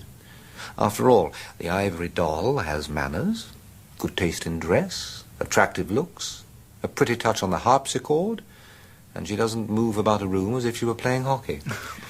Western Europe, so far as I can recollect it, contains an exceptionally large number of females who lack these virtues. You're an awful cynic about women, Conway. Not at all. I'm 37 and you're 24. That's all it amounts to. Talking of age, how old would you say Chang was? Oh, anything between 49 and 149. I must say, Barnard has settled in well. To tell you the truth, that fellow's cheerfulness is just about getting on my nerves. Isn't it rather lucky for us that he does take things so well? Personally, I think it's damned peculiar. What do you know about him, Conway? I mean, who he is and so on. Well, not much more than you do. I understood he came from Persia and was supposed to have been oil prospecting. When the air evacuation was being arranged, I had quite a job to persuade him to join us at all. Did you ever see his passport? Probably, yeah, but I don't remember why. Just this. Barnard was travelling on a forged passport. And he isn't Barnard at all. I see. Well, who do you think he is, then? He's Chalmers Bryant. The deuce he is. What makes you think so? He dropped his pocketbook this morning, and Chang picked it up and gave it to me, thinking it was mine. I couldn't help seeing it was stuffed with newspaper clippings. Well, some of them fell out. They were all about Bryant and the search for him and so forth. One of them had a photograph which was absolutely like Barnard except for a moustache. Did you mention a discovery to Barnard himself? No, I just handed him his property without comment. Well, what are you going to do about it? Probably nothing at all. What can one do in any case? But dash it all, the man's nothing but a large-scale thief. I know plenty of people who've lost their money through him. Why, the fellow has been monkeying about on Wall Street to the tune of $100 million. There's a warrant for his arrest in America and extradition orders against him in half a dozen countries. Well, if you'll take my tip, you'll say nothing about it. Not for his sake, but for ours. You please yourself, of course, so long as you don't forget the possibility that he may not be the fellow at all. Well, I'll think about it. Cigar, Mallinson? No, thank you. Sure you won't have one? No. I said no, didn't I?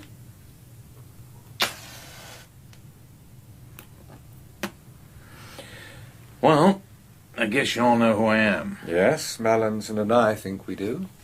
Damn careless of me to leave those clippings about. Well, we're all apt to be careless at times. I'm sure I don't know who you are, Mr. Barnard. Gosh, but it's mighty queer. The whole damn business, I mean. Right across Europe, on through Turkey and Persia. They nearly got me in Vienna. It's pretty exciting at first, but it gets on your nerves after a bit. I got a good rest at Baskel, though. I thought I'd be safe in the middle of a revolution. So you were, except for the bullets. Yeah, that's what bothered me at the finish. Whether to stay in Baskel and get plugged, or accept a trip in your government's aeroplane and find the police waiting at the other end. I wasn't exactly keen to do either. I remember you weren't. Well, that's how it was. And you can figure out that the change of plan that brought me here didn't worry me an awful lot. This ain't a bad place when you get used to it. The air's a bit nippy at first, but you can't have everything. But I reckon it's just what the doctor ordered. I'm on a different diet. I can't look at the stock exchange ticker tape. And my broker can't get me on the telephone. I dare say he wishes he could. I think we'd better not argue about the past anymore. We're here now, that's the important thing. You know, it's curious, when you think about it, that of 4 people picked up just by chance and kidnapped 1,000 miles away, 3 of them should be able to find some consolation in the business. You, Barnard, want a rest cure and a hiding place. Miss Brinklow here feels a call to evangelize the heathen Tibetan. Who's the third person you're counting? Not me, I hope. I was including myself. And my own reason is perhaps the simplest of all. I just rather like being here.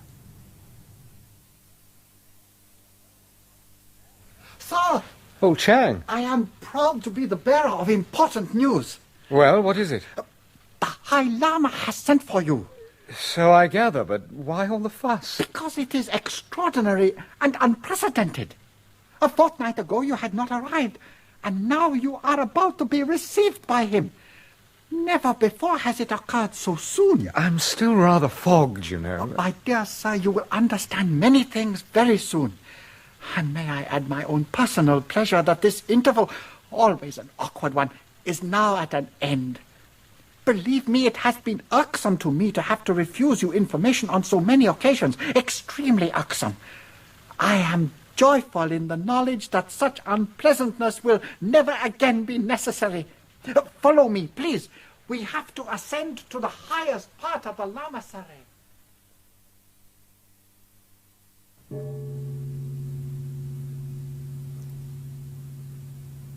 You are Mr. Conway? I am. It is a pleasure to see you, Mr. Conway. I sent for you because I thought we should do well to have a talk together. Ah. And, please, sit down and have no fear. I am an old man and can do no one any harm. I feel it a signal honor to be received by you. I thank you, my dear Conway. It is, as I said, a moment of great pleasure for me.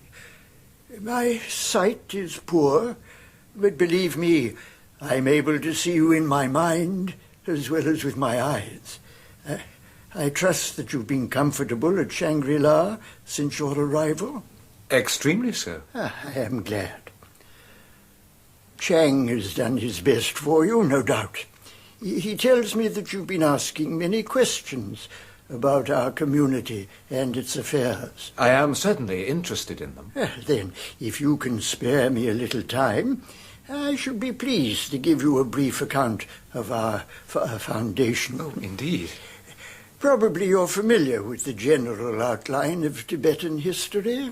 I am informed by Chang that you've made ample use of our library here. Yes. So, you will be aware that Nestorian Christianity was widespread throughout Asia during the Middle Ages, and that its memory lingered long after its actual decay. In the year 1719, 4 Capuchin friars set out from Pekin in search of any remnants of the Nestorian faith that might still be surviving in the hinterland. 3 of them died on the way, but the 4th survived, and eventually came to that rocky defile that remains to this day the only practical approach to the Valley of the Blue Moon. There was at that time an ancient lamasery existing on this same mountain shelf. Father Perrault, that was his name, conceived the idea of setting up a Christian monastery on the same site. I see. And so the buildings were repaired, and he himself came to live here in the year 1734, when he was 53 years of age. Well, in the course of time, the institution he had founded began to undergo a subtle change. It might be deplorable, but it was not really very astonishing, for it could hardly be expected that one man, unaided, should uproot permanently the habits and traditions of an epoch. He had no Western colleagues to hold firm to when his own grip relaxed, and it had perhaps been a mistake to build on a site that held much older and differing memories. His followers were devoted, even when they forgot his teaching, while the people in the valley held him in such reverent affection that he forgave them with ever-increasing ease their lapses into former customs. By the time he reached his 90th year, as you may suppose, many of his early disciples had died, and there were few replacements. Perrault's life at this time grew to be very calm and placid, waiting for the end. The valley people supplied food and clothing. His library gave him work, and he spent his days with his books, his memories, and the mild ecstasies of the narcotic obtained from the Yangtze berry, to which he had become somewhat addicted. But his mind remained so clear that he even embarked on a study of certain mystical practices that the Indians call yoga, and which are based upon various special methods of breathing. I see. Well, then, in the year 1789, news descended to the valley that Perrault was dying at last. Here, in this room, where he could see from the window the white blur that was all his failing eyesight gave him of Caracal, he was ready, willing, and glad to die. He bade farewell to his friends and servants, and then he asked to be left alone for a while.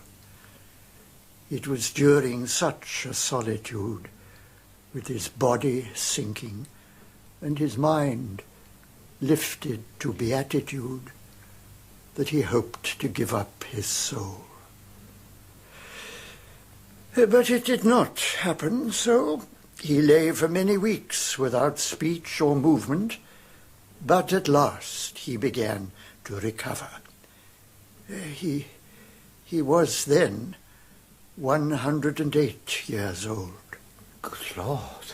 Instead of convalescing idly, he plunged immediately into a rigorous self-discipline. Deep breathing exercises combined with narcotic indulgence could not have seemed a very death-defying regimen. Yet the fact remains that when the last of the old monks died in 1794, Perrault was still living. To the people of the valley, he soon became veiled in mystery, a hermit with uncanny powers. As the new century approached, the legend grew into a rich and fantastic folklore. It was said that Perrault had become a god, that he worked miracles, and that on certain nights he flew to the summit of Caracal to hold a candle to the sky. It was then that a second stranger from Europe arrived in the Valley of the Blue Moon, a young Austrian named Henschel, who had soldiered against Napoleon in Italy. His first ambition was to enrich himself, for the valley is rich in gold deposits, and return to Europe as soon as possible. But he did not return. The valley, with its peacefulness and its utter freedom from worldly cares, tempted him again and again to delay his departure. And one day, having heard the local legend, he climbed to Shangri-La and had his first meeting with Perrault. I will not try to describe the association that sprang up between the two.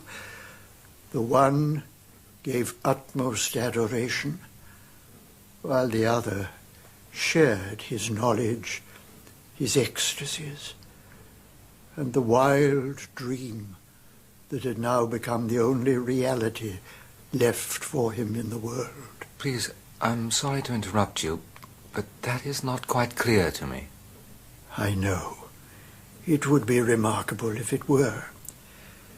It is a matter which I shall be pleased to explain before our talk is over, but for the present, if you will forgive me, I will confine myself to simpler things.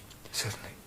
A fact that will interest you is that Henschel began our collection of Chinese art, as well as our library and musical acquisitions. It was Henschel's ingenuity which devised the complicated system by which the lamasery has ever since been able to obtain anything needful from the outer world. I suppose you found it easy to make payment in gold. Oh, yes. We have been fortunate in possessing supplies of a metal which is held in such high esteem in other parts of the world. Such high esteem that you must have been very lucky to escape a gold rush. Yes, that was always Henschel's fear. He was careful that none of the porters bringing books and art treasures should ever approach too closely.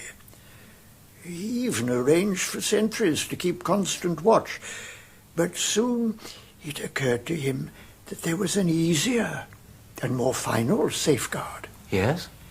You see, there was no need to fear invasion by an army.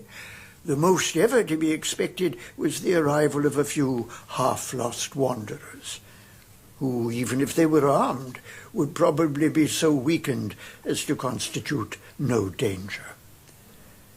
It was decided, therefore, that henceforward strangers might come as freely as they chose, but with one important proviso.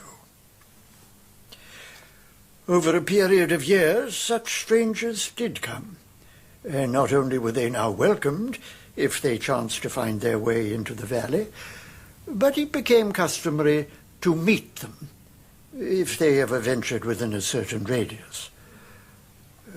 All this was for a reason I will later discuss, but the point is of importance, showing that the lamasery was no longer hospitably indifferent. Meanwhile, the lamasery had begun to acquire many of its pleasant characteristics. I must stress the fact that Henschel was exceedingly able and talented, and that the Shangri-La of today owes as much to him as to its founder. Yes, quite as much, I often think. For his was the firm, yet kindly hand that every institution needs at a certain stage of its development. And his loss would have been altogether irreparable had he not completed more than a life's work before he died. He died? Yes. It was very sudden. He was killed. It was in the year of your Indian mutiny. Just before his death, a Chinese artist sketched him. The portrait is there, behind that curtain, if you would care to look. Yes, thank you.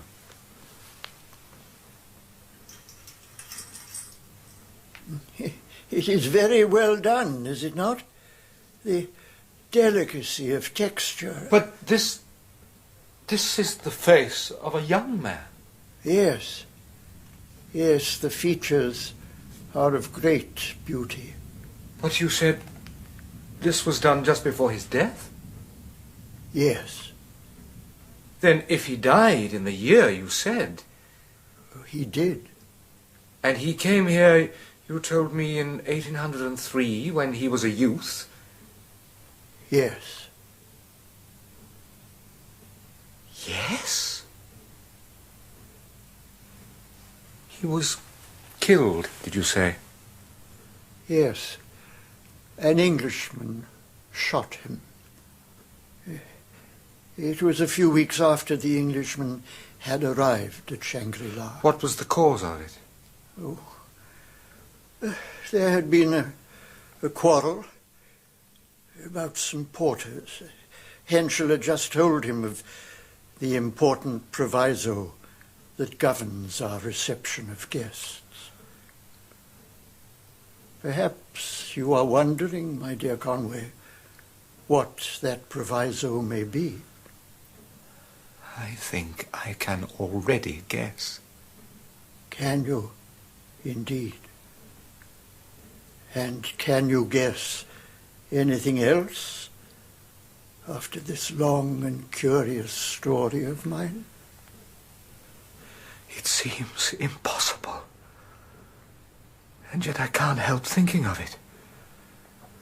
It's astonishing. It's extraordinary. And yet not absolutely beyond my powers of belief. What is it, my son? That you are still alive, Father Perrault.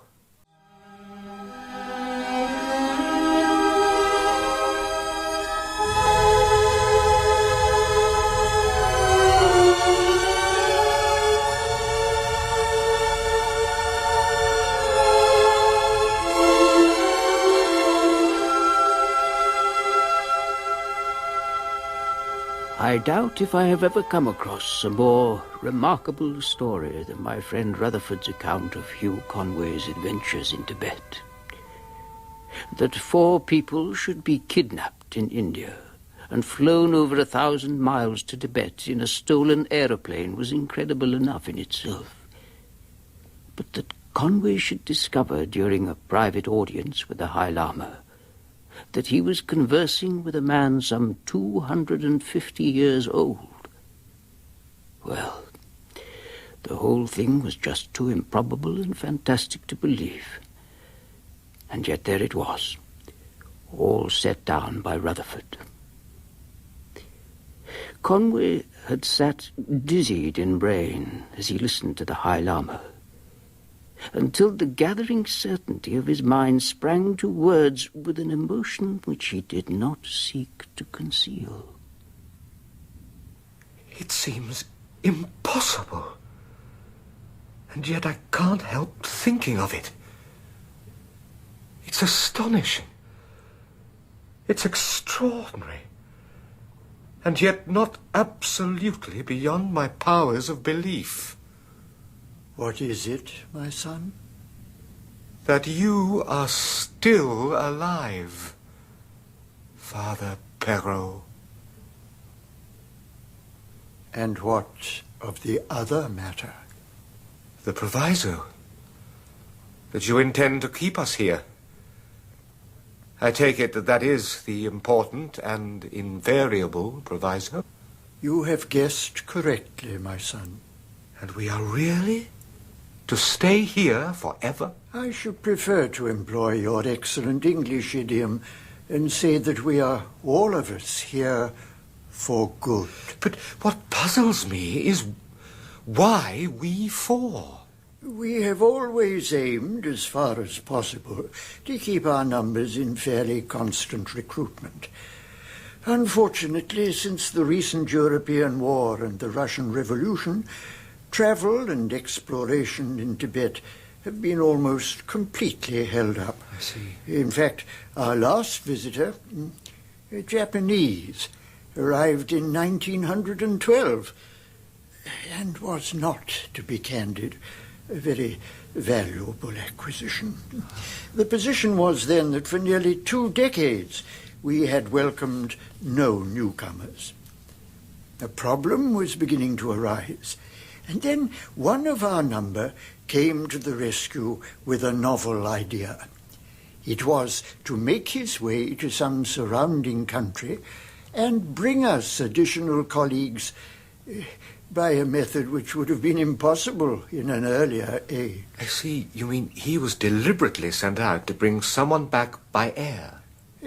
Well, you see, he was an exceedingly gifted and resourceful youth. We had great confidence in him. But tell me, what's the idea behind it all? My son, your way of asking that question gives me infinite pleasure. My revelation has been greeted in almost every conceivable manner, but never until this night with more interest. Today you are interested. Tomorrow you will feel concern. Eventually, it may be, we shall claim your devotion. That's more than I should care to promise. Your very doubt pleases me. It is the basis of a profound and significant faith. But let us not argue. You are interested, and that, from you, is much. You are still, I should say, a youngish man. Your life, as people say, lies ahead of you. By the standards of Shangri-La, your sunlit years have scarcely yet begun. It will happen, perhaps, that decades hence you will feel no older than you are today. You may preserve, as Henschel did, a long and wondrous youth, but that, believe me, is only an early and superficial phase. There will come a time when you will age like others, though far more slowly, and into a condition infinitely nobler. But we are not workers of miracles. We have made no conquest of death, nor even of decay. All we have done is to slacken the tempo of the brief interval called life. Make no mistake, the end awaits us all. Yet nevertheless it is a prospect of much charm that I unfold for you. The years will come and go, and you will pass from fleshly enjoyments into austerer, but no less satisfying realms. And most precious of all, you will have time. Time, that rare and lovely gift that your Western countries have lost the more they have pursued it. But you make no comment, my dear Conway. Perhaps you are thinking of someone left behind in the outside world. I am unmarried. I have few close friends and no ambitions. And your work? I was in the consular service, quite a subordinate post, but it suited me well enough. But your soul was not in it. Neither my soul nor my heart, nor more than half my energies. I'm naturally rather lazy. Laziness in doing certain things can be a great virtue. In any case, you will not find us exacting in such a matter. Chang has no doubt explained to you our principle of moderation. Yes. Well, one of the things in which we are always moderate is activity. All things considered, I feel sure you will get used to our ways without too much effort. There is, I admit, an odd quality in you that I have never met in any of our visitors hitherto. It is, if I had to put a single word to it, passionlessness. As good a word as most, no doubt. I don't know whether you classify the people who come here, but if so, you can label me 1914, 1918. I used up most of my passion and energies during those years. And though I don't talk much about it, the chief thing I've asked from the world since is to leave me alone. I find in this place a certain charm and quietness that appeals to me. And no doubt, as you remarked, I shall get used to things. Is that all, my son? Is there nothing in the prospect I have briefly outlined that tempts you to any stronger feeling? I was deeply impressed by your story of the past, but your sketch of the future interests me only in the abstract sense. I can't look so far ahead. I should certainly be sorry if I had to leave Shangri-La tomorrow, or perhaps even next year. But how I shall feel about it if I live to be 100 isn't a matter to prophesy. I can face it like any other future, but in order to make me keen, it must have a reason. There is a reason, and a definite one. Indeed, it is the vision of Father Perrault when he lay dying in this very room in 1789. As he looked back on his long life, it seemed to him that all the loveliest things were transient and perishable, and that war, lust, and brutality might someday crush them until there were no more left in the world. He saw the nations strengthening not in wisdom, but in vulgar passions and the will to destroy. He foresaw a time when men, exultant in the technique of homicide, would rage so hotly over the world that every precious thing would be in danger. Every book and picture, every treasure garnered through the millennia, the small, the delicate, the defenseless, all would be lost. Believe me, that vision will come true. And that is why I am here, and why you are here, and why we may pray to outlive the doom that gathers on every side. To outlive it? There is a chance. And you think that Shangri-La will escape? Perhaps we may expect no mercy, but we may faintly hope for neglect.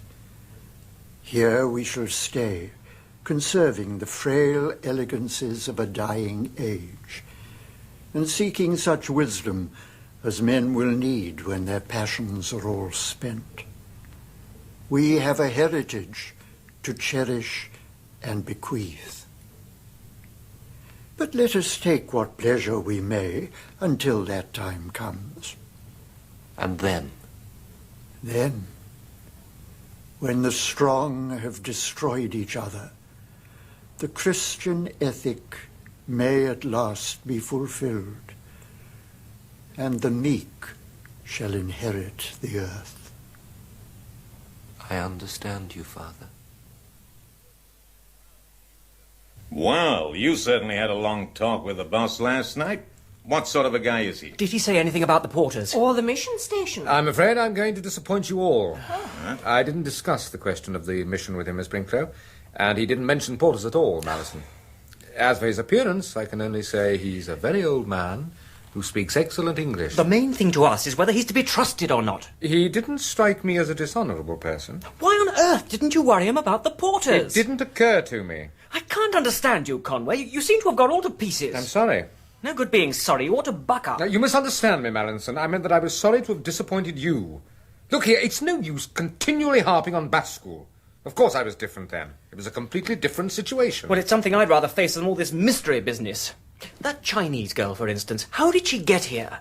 Did the fellow tell you? No, why should he? Well, why shouldn't he? And why shouldn't you ask?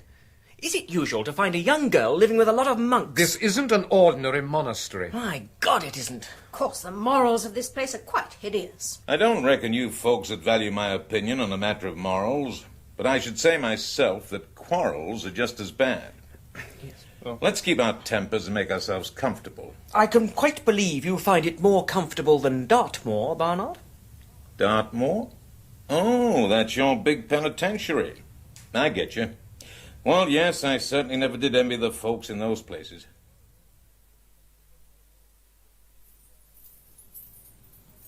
Ah, Mr. Conway. Deep in thought, I see.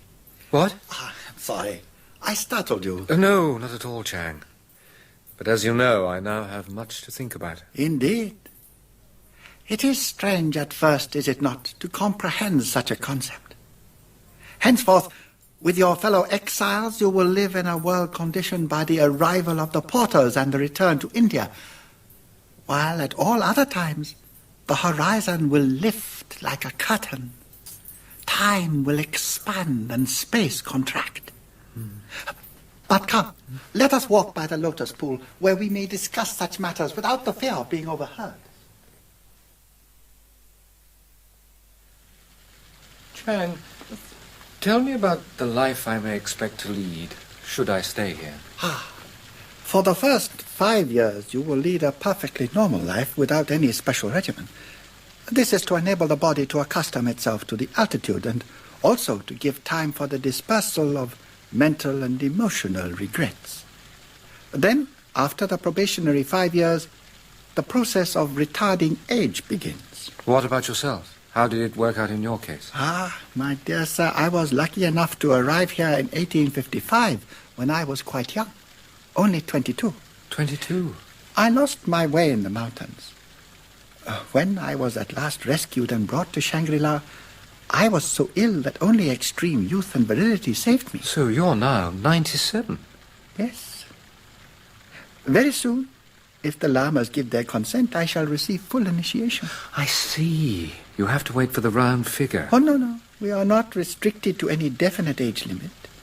But a century is generally considered to be an age beyond which the passions and moods of ordinary life are likely to have disappeared. Yes, I should certainly think so.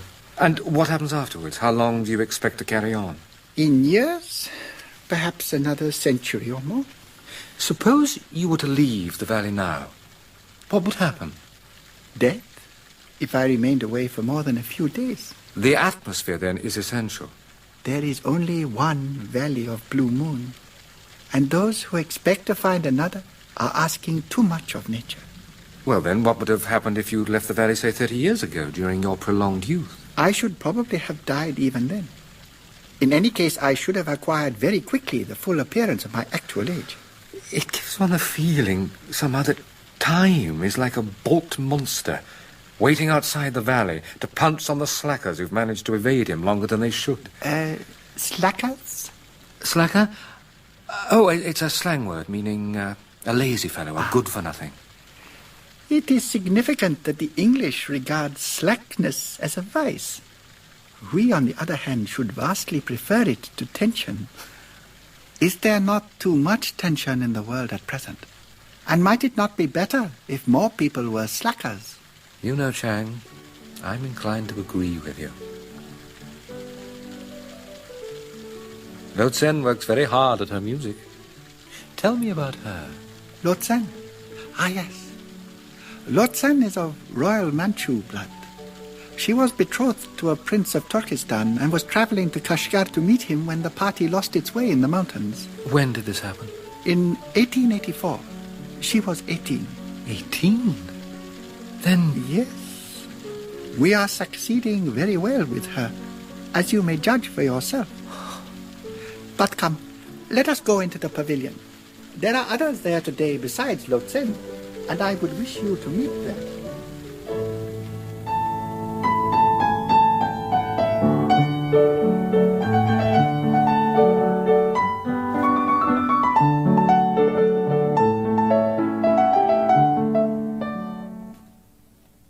Please, Monsieur Briac, I had no wish to interrupt. Chang, 你坐先你人劇嚟聽住你 Briac 先生，真好啦，一陣個拍劍。Lord Sen is most impressed with your playing today, Monsieur Briac. I am honored. That is high praise indeed. Oh, but let me introduce myself to our guest. My name is Briac. I was once a pupil of Chopin. How do you do? My name is Conway. I find your playing most impressive. Merci. You are perhaps a musician yourself? I do play, in a sort of amateur way. Oh, then I am doubly glad to make your acquaintance. Should you be interested, I should be happy to pass on to you much of what my famous master taught me. I shall also be glad to play for you some of his hitherto unpublished works. Indeed, then it is I who am honored. My humble apologies. My dear sir, I have yet to introduce Herr Meister, Mr. Conway. Herr Meister. How do you do? Have you been at Shangri-La long? I entered the lamasery in the late 1880s. I was the only survivor of a small expedition. And are you happy here? Most happy. I'm writing a book about my pre-Tibetan life. You see, my dear Conway, one of the first steps towards clarifying the mind is to obtain a panorama of one's own past. Then I suppose I shall have to set to work to remember my own big moments. It will not be an effort. They will come to you. I don't know that I should give them much of a welcome. Chang, 我人愛聽過這類Chopin啦。Monsieur Briac, Lord Sen requests that you honor us with some more of your exquisite piano playing. Mon plaisir. I will play again the first unpublished Polonais by my master Chopin.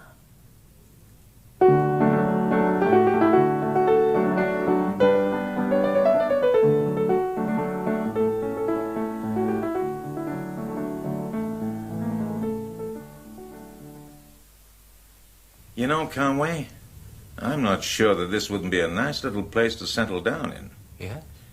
Just shows. I guess one can get used to anything. I guess one can. I hear you had another night out in the valley last night, Barnard. This establishment caters for all tastes. Some people like little Chinese gals who play the piano, isn't that so? You can't blame anybody for what they fancy. You can send them to jail, though, when they fancy other people's property. Sure, if you can catch them. And that leads me to something I may as well tell you folks right away. I've decided to give those porters a miss. You mean you're not coming with us? That's it. I've decided to stop over for a while. It's all very fine for you. You'll have the band playing when you get home, but all the welcome I'll get is from a bunch of cops. In other words, you're just afraid to face the music. Well, I never did like music. I suppose it's your own affair. As a matter of fact, I think I shall stay too. Good God. You see, I've been thinking over the way things happened to bring us all here, and there's only one conclusion I can come to. I was sent here for a purpose, and I shall stay. Do you mean to say you're hoping to start a mission here? Not only hoping, but fully intending. I know just how to deal with these people. I shall get my own way, never fear. There's no real grit in any of them. The whole trouble with them is their so-called broad-mindedness, and I intend to fight it with all my powers. And they're so broad-minded that they're going to let you. Or else she's so strong-minded they can't stop her. It's just what I said. This establishment caters for all tastes. Well, if you'll excuse me, too, I have to find Chang. I've got to discuss this thing with him. And so, Chang, 2 of your 4 visitors have decided to stay on here. And what's more, without being made privy to any of Shangri-La's secrets. It is very gratifying. Poor Talu, your pilot, would have been very proud. But, you know, I'm bothered about young Mallinson. Oh? I'm wondering just how he's to be told. He's counting the days to the arrival of those porters. And if they don't come... But they will come. We are expecting them at or about the time I said. Then you'll find it very hard to stop Mallinson from joining them. He will merely discover that the porters are reluctantly unable to take anyone back with them. I see, so that's the method. What a pity, though, Chang, that he can't just be allowed to go back without any fuss. After all, you let Talu go outside the valley. Indeed, we did. For the authorities at Shangri-La are fully empowered to do anything that they consider wise. But, my dear Conway, should we be wise in trusting ourselves and our future entirely to your friends' feelings of gratitude? I do see what you mean. But come, I am quite sure that the problem will be resolved without too much difficulty. Let us stroll by the pool for a little and listen to the beautiful music of Lotsen.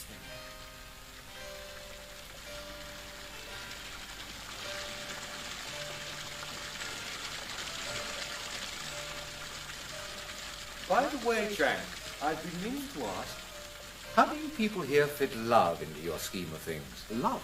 Yes, I suppose it does sometimes happen that those who come here develop attachments. Oh, quite often. The llamas, of course, are immune, and so are most of us when we reach the riper years. But until then, we are as other men. Tell me, is it possible that you are falling in love with Lotsen? What makes you ask that? Because, my dear sir, it would be quite suitable if you were to do so. Always, of course, in moderation. Lotsen would not respond with any degree of passion. That is more than you could expect. But the experience would be delightful, I assure you. And I speak with some authority. For I was in love with her myself when I was much younger. Were you indeed? And did she respond then? Only by the most charming appreciation of the compliment I paid her, and by a friendship which has grown more precious with the years. In other words, she didn't respond. If you prefer it so. Well, that's all very well in your case, and perhaps in mine too. But what about the attitude of a hot-blooded young fellow like Mallinson? My dear sir, it would be the best possible thing that could happen.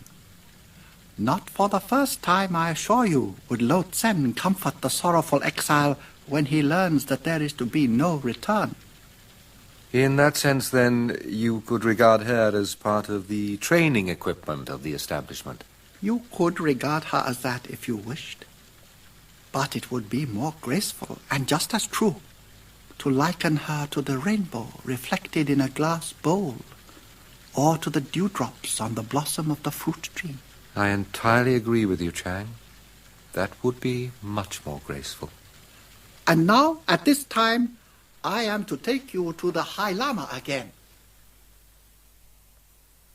Tell me, my son, have you kept all our secrets from your three companions? Yes, up to now. It has proved awkward for me at times, but probably less so than if I had told them. Just as I surmised. You have acted as you thought best, and the awkwardness, after all, is only temporary.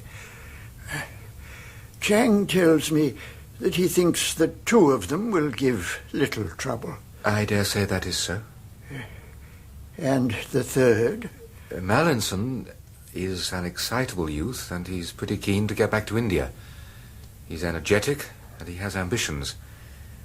As for the others, as a matter of fact, it happens to suit them both to stay here. Yes, we have done our best to make both of them feel at home. Miss Brinklow wishes to convert us, and Mr. Barnard also would like to convert us into a limited liability company.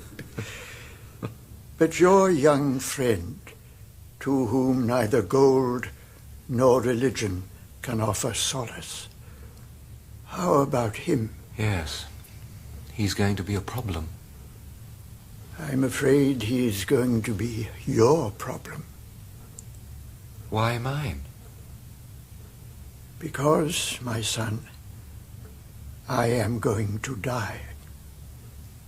But you are surprised? All I announce is the simple truth that already I see the end. I realize that I have time for only one more thing. Can you imagine what that is? It concerns you, my son. You do me a great honor. My son, I place in your hands the heritage and the destiny of Shangri-La.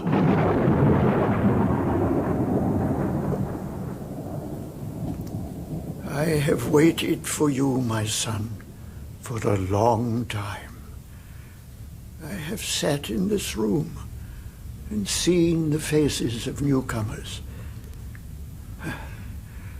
I have looked into their eyes and heard their voices, and always in hope that someday I might find you. My friend, it is not an arduous task that I bequeath.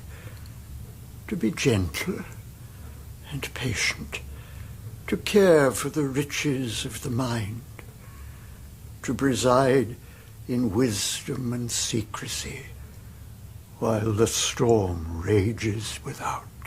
This storm you talk of? It will be such a one, my son, as the world has not seen before. There will be no safety by arms, no help from authority, no answer in science. It will rage till every flower of culture is trampled, and all human things are leveled in a vast chaos. And you think all this will come in my time? I believe that you will live through the storm.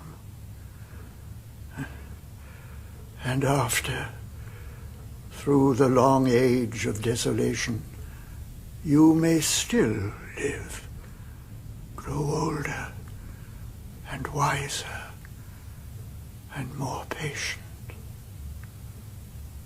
You will conserve the fragrance of our history and add to it the touch of your own mind. Beyond that, my vision weakens. But I see at a great distance a new world stirring in the ruins, stirring clumsily but in hopefulness, seeking its lost and legendary treasures.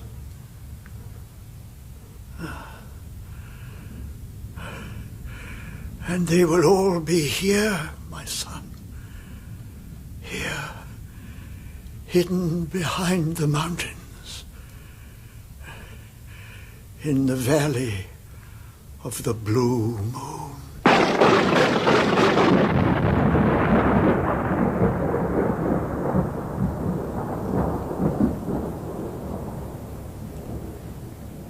Father Perrault.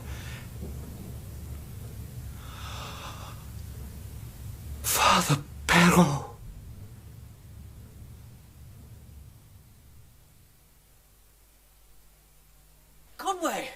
Conway! Great news! Come on, Conway, we've got till dawn to pack and we can get away. Away? The porters are about 5 miles beyond the pass. They came yesterday with loads of books and things. Tomorrow they begin the journey back. It just shows how these fellows here intended to let us down. They never told us. I say, what's the matter? Are you ill? Ill? No, I don't think so. I'm just rather tired. Probably the storm. Where were you all the while? I've been waiting for you for hours.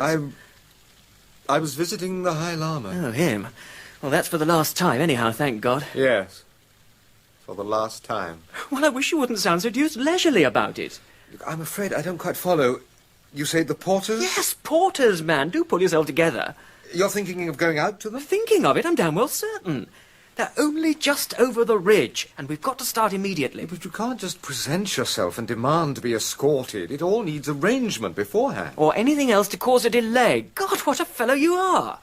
Everything's arranged. The porters have been paid in advance, and they've agreed to take us. But I don't understand. I don't suppose you do, but it doesn't matter. Well, who's been making all these plans? Lotsen, if you must know. She's with the porters now. She's waiting. Lotsen? Yes. She's coming with us. But that's nonsense. It's impossible. Why is it impossible? Because, well, it is. It's incredible enough that she should be out there now. But the idea of her going any farther is just preposterous. I don't see that it's preposterous at all. It's as natural for her to want to leave here as for me. A kid of her age shut up here with a lot of old men? Naturally she'll get away if she's given a chance. Now, don't you think you may be imagining her position in the light of your own? As I've always told you, she's perfectly happy here. Then why did she say she'd come? She said that? How could she? She doesn't speak English. I asked her. Miss Brinklow worked out the words. It wasn't very fluent conversation, but it was quite enough to lead to an understanding. But there's such a thing as being too impetuous. Where do you think she'll go if she does leave? I'll see that she's looked after myself. After all, if you are rescuing people from something quite hellish, you don't stop to inquire if they've anywhere else to go. And you think Shangri-La is hellish? Definitely I do. The most frightful thing of all, to me, is the effect it's had on you. Conway, what has happened to you? I don't suppose you realise it, but I've been terribly alone these last few weeks. Nobody seemed to be caring a damn about the only thing that was really important. Barnard and Miss Brinklow had reasons of a kind, but it was pretty awful when I found you against me. Then let me help you if I can, by telling you something. When you've heard it, you'll understand, I hope, a great deal of what now seems very curious and difficult. At any rate, you'll realize why Lotsen can't possibly go back with you. I don't think anything would make me see that. But go on. Very well. You remember how preoccupied I was after my first visit to the High Lama?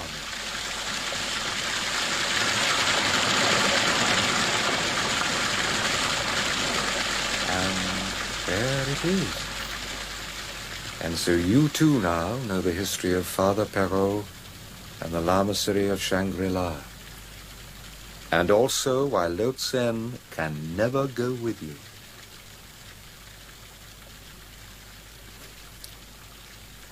I really don't know what to say, Conway.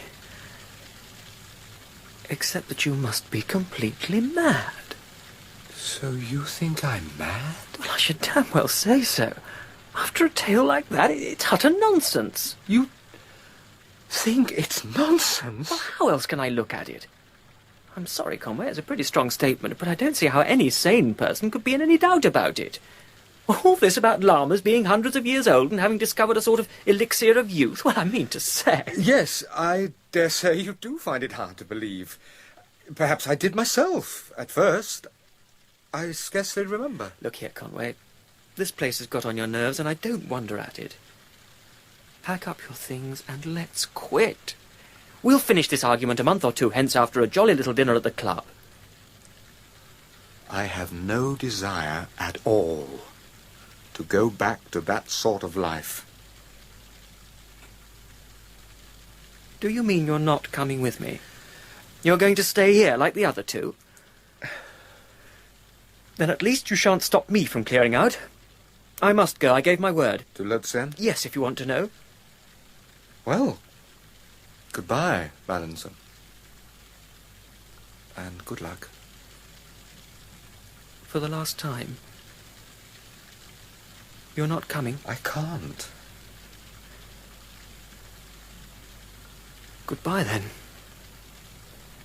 Goodbye.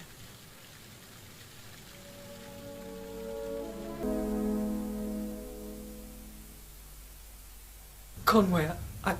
Mallinson? Well, what's happened? Why are you back? I hadn't the nerve. You remember that steep climb where we were all roped together? Yes. In the moonlight, it looked frightful. Silly, isn't it? I hadn't the nerve. Oh, why won't you come, Conway? I hate imploring you for my own sake, but damn it all, I'm young, and we've been pretty good friends together. And Lotsen, too, she's young. Doesn't she count at all? Lotsen is not young. Oh, no. Not young at all, of course. Mallinson, Lotsen came here in 1884. You're raving, man. There's just one question I'd like to ask you. Yes. Are you in love with Lotsen? I dare say I am. I know you'll say it's absurd, but I can't help my feelings. No, I don't think it's absurd at all. I can't help my feelings either. You and Lotsen happen to be the two people in the world I care most about, though you may think it odd of me. Well, old man, we've said all we can say, haven't we? Yes, I suppose we have. Oh, what stupid nonsense it all is about her not being young. She's just a girl. I was terribly sorry for her, and we were both attracted. I don't see that it's anything to be ashamed of. In fact, in a place like this, I should think it's about the decentest thing that's ever happened. Conway? I say, Conway. Well, now, Mallinson, do you think you could manage that tricky bit with a rope if I were with you? Conway? You mean you'll come? You've made up your mind at last!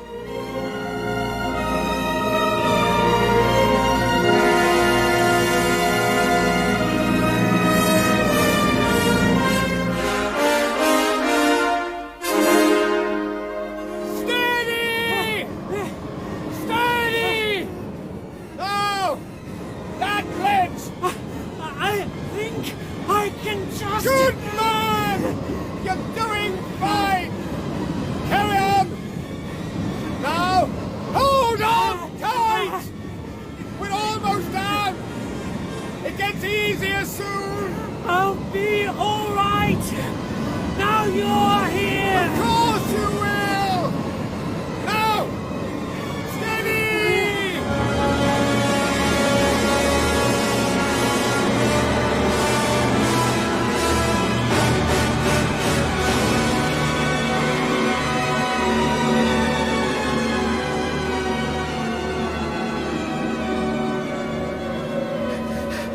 There!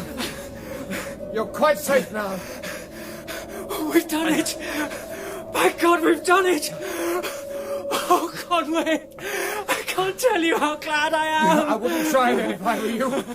Oh, it's wonderful to see you your real self again! Not at all. Now we must make for the plateau. What was that? It's Lotsen! Over here! We're over here!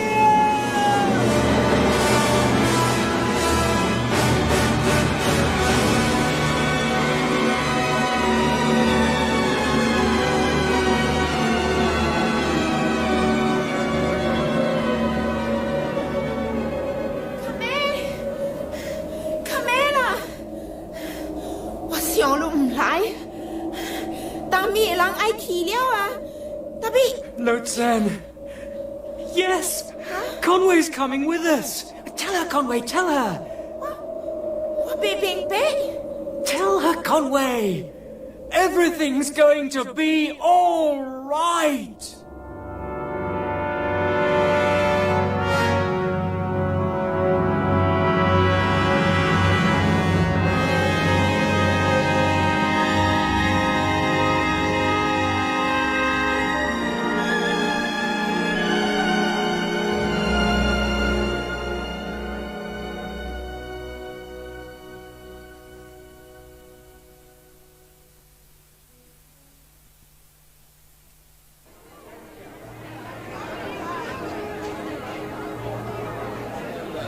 Rutherford! Hilton! How nice to see you. But what the devil are you doing in Delhi? I heard you were in Kashgar. There was no end of bosh about it in the papers. Yes, the truth would have made a better story. But we can't talk here. Let's smoke a cigar out in the garden. Righto.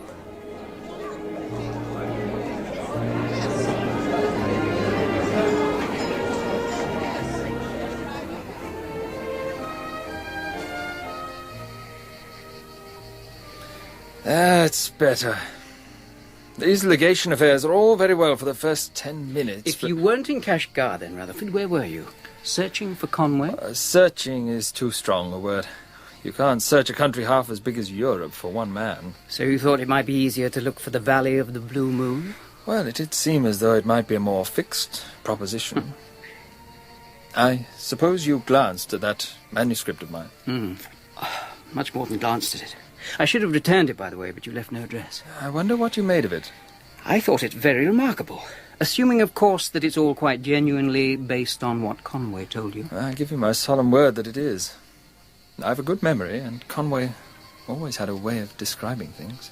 Well, as I said, it's all very remarkable. Well, if that's all you're going to say, I can see I shall have to speak for myself. I was certainly taken with Conway's story, in more ways than one.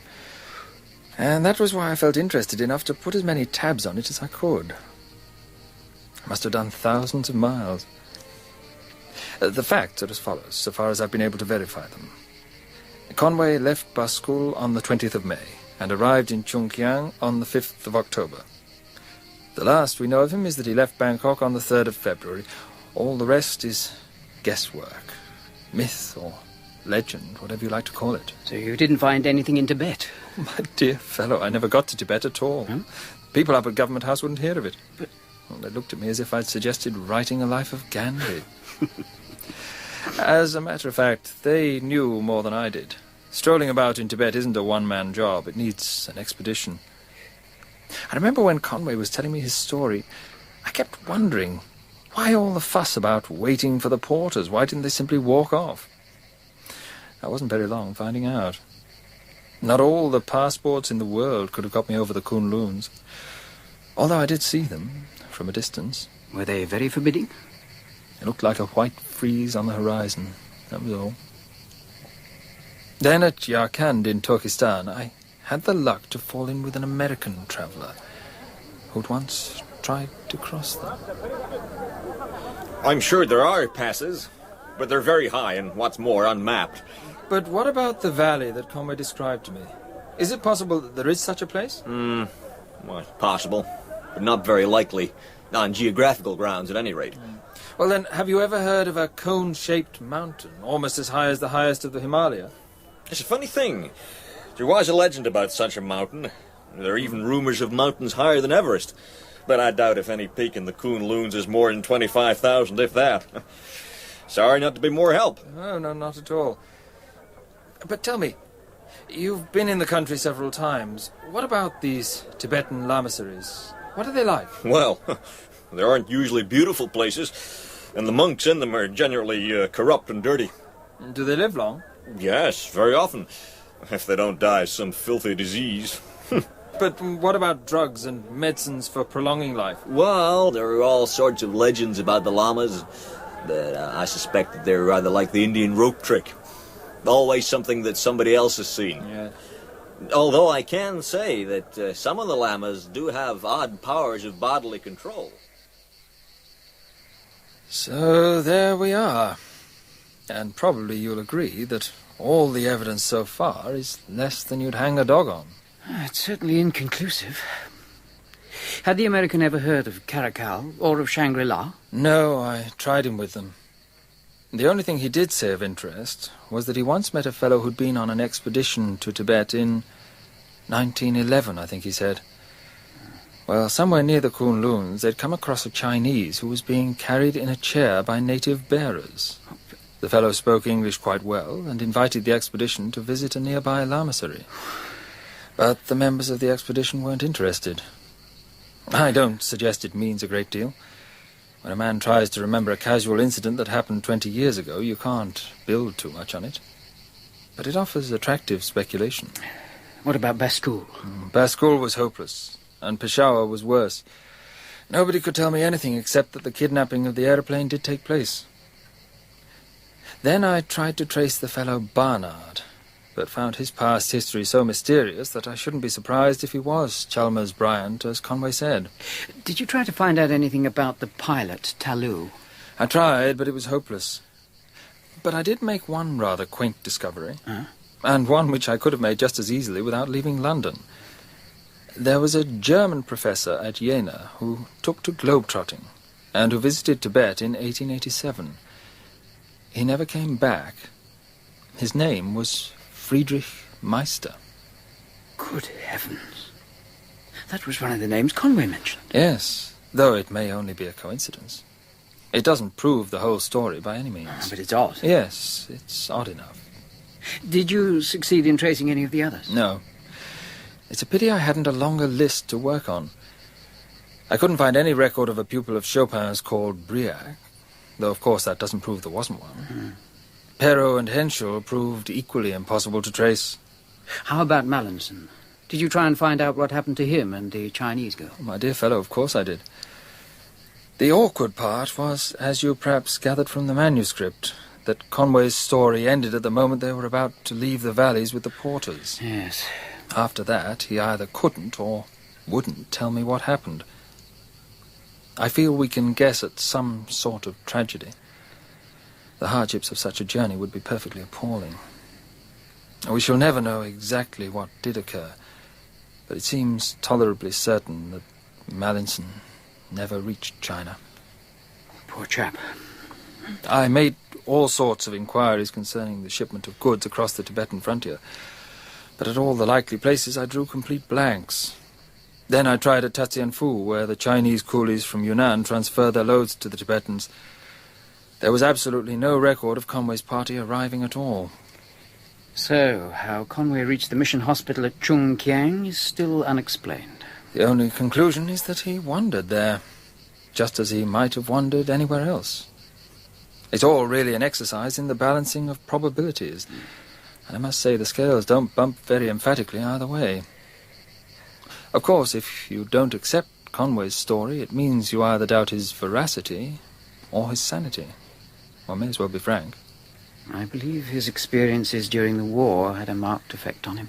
Yes, he was a good deal changed by it. You can't subject a boy to 3 years of intense physical and emotional stress without tearing something to tatters. Well, there it is. Oh, but there is one last point that I must mention. And perhaps in some ways it's the oddest thing of all. Oh? It came out during my inquiries at the mission, when I asked about the manner in which Conway had reached the hospital first of all, whether he'd been alone and so forth. Well, I was on the point of giving up when one of the nuns remarked, "I think the doctor said he was brought here by a woman." But that was all she could tell me.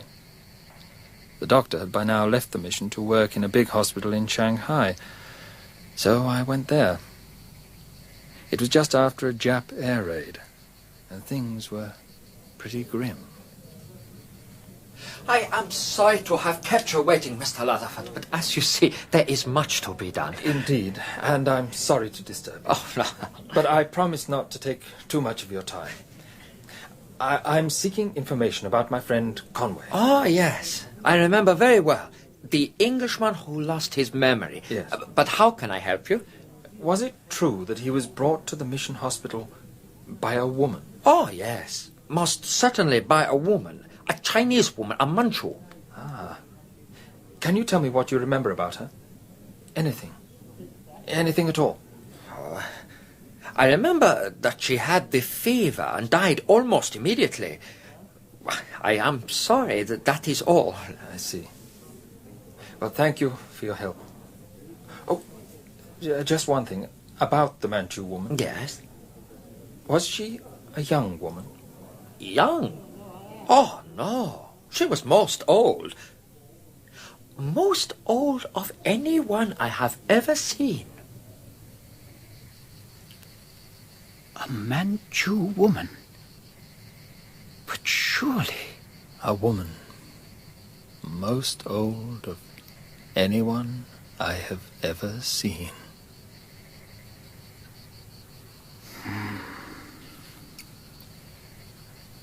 Poor old Conway. Still searching for his ultimate dream of Blue Moon. Do you think he'll ever find it? Who can tell?